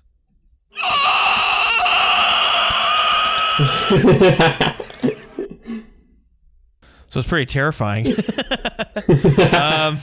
that was a clip that I thought was funny from, let me see if I can find it here. Ginger Beardy getting what item did he get? Is he the guy that screams, "Hit the boss! Hit the boss!" So here's a full clip. I have no idea. He's a streamer that got excited when he got the drop of something. Fucking hell, how the fuck did I survive? Stuff with the mic. My mic stand broke, so I'm having to get another one. Oh! Yes! Yes! What drop is that? You got a Hydra Claw. Oh, nice. So yeah, there's that. Yeah. But anyways, for some real stuff that's actually going on in the community, well, Mod Shawnee is leaving Jagex. He doesn't work for Old School RuneScape. He was on the RuneScape 3 team, but he was very beloved on that side of the game. People always, a good comparison is people thought about him the same way people felt about him the same way we feel about like Mod Ash for Old School RuneScape. Yeah. So him quitting was a pretty big deal for a lot of people, but here's his little resignation speech. It's an actual speech. It's not. This isn't a goof. Okay. Hello everyone. First of all, thank you for taking your time to watch this. I'm going to jump straight into it and let you know that as of Tuesday, October the 29th, it will be my last day here at Jagex and on RuneScape. I came into this company on a 1-month contract, pretty much as a little 19-year-old boy, who was told it would be an extended work experience, and I then had the opportunity to keep on going and somehow still remain here almost 6 years later. It's not bad news for me. I'm having a wonderful opportunity to progress in my career and an opportunity to spend more time at home with my loving family. I have worked with incredible people here. The people who continue to work here every day inspire me, and I have no doubt that as this time goes on, they will just continue to kick ass and keep being amazing. It's incredibly tough, as you can imagine. I've had an amazing time here on RuneScape. I've had the opportunities to host these streams now for almost 4 years, and even be in some BTSs and features in Runefest. But most of all, I've loved engaging, trying to make sure you're all as happy as can be and trying to get to the bottom of your issues. And I hope you've appreciated me for that. I don't know what more to say it on apart from that this is the end, the last couple of weeks, and I'm going to try and enjoy them as much as I can, and I hope you can alongside me. Thank you so much for watching, and I'll see you down the road. So there's his little goodbye speech, and like I said, I don't play RuneScape 3 at all. I don't really follow a whole lot what's going on. Of course, when there's a big piece of content, go check it out. But I've seen Mod Shawnee do some cameos. He joined a few times on the old school RuneScape Q&As, and you'll see him at some of the events and at Runefest all the time. And he always seemed like just a good person. So it's a rough year for Jagex when it comes to some of the integral people in their team. Yeah. Sad to see him go, but we'll see where that leads to. Okay, so, of course, normally this is the part in the show where we go back in time to see what happened. It was like 17 years ago, back in 2001, to see what was going on this week. Nothing happened, and it's going to be a few weeks before something does happen. And normally we would segue it to lore, but of course we've been super busy, especially with it being Runefest. You can tell by how long this is that we're going to brush over lore yet again, but we will return. So we're going to take a quick stroll to the Grand Exchange where we get to quickly sell out a little bit and tell you what we got going on. First things first, if you like audiobooks, check out audibletrial.com/wild. Get a free month and a free audiobook. I'm reading Swan Song, so if you want to join me on that escapade, you can do that. It's I'm not too sure. I just started the book last night, actually. It's post-apocalyptic stuff, so we'll see how that goes. Yeah, audibletrial.com/wild, free month, free audiobook. You can also support us directly by going to patreon.com/thewildernesspodcast. Our supporter of the week is Mike Schroder. I recently did a old school RuneScape Rambles episode. It's the second one I've done. I do want to do more of them, but it's if my time allows for it. And I was able to sit down with Rendy. He was nominated twice this year for the Golden Gnome. Fortunately, he didn't win, but he does have some really cool videos and really interesting videos where he just kind of breaks the game. So, Rambles will normally be earlier released on Patreon a few days before it's released to everyone else. But that's for the next one. The Randy episode is out there, so you can go check it out if you want. So yeah, thank you very much, Mike Schroder. We really appreciate it. Yeah, it's getting pretty late, so let's wrap this bad boy up. If you want to hang out with us in-game, you can do so at WildCC. You can email us at thewildernesspodcast@gmail.com. Our Facebook is facebook.com/thewildernesspodcast, and our Twitter is @thewildernessrs. You can also hang out with us in Discord by clicking on a link in Twitter and Facebook. Yeah, Magpie, you got some fun stuff to drop? Nope. Oh, As cool. Sick. One day, maybe. I got my Twitch, which is twitch.tv/thedills. Unfortunately, I have not been streaming. I just have had no time to do it. But if I do stream, that's where it will be. Song of the week is going to be randomly selected as... It's not really randomly selected. I am going to select from a small... Let's do... Scape Ape. This song is unlocked automatically, but it was the login screen music when Monkey Madness 2 was released back in May 2016. All right, guys, it was fun recapping Runefest. It was a pretty slow event. The event was fun. The reveals were kind of slow for this year, but we'll see how everything comes to fruition this year. So yeah, thanks for listening, guys, and we will check back in next week or the week soon after. Magpie, this is what you're supposed to say. Bye now. Oh shit! I thought you just I was gonna say I thought you were gonna say just peace out, and I was gonna say peace, but okay, let's do a retake because I thought you were just closing it out. Peace out, guys. Take it easy. Sweet.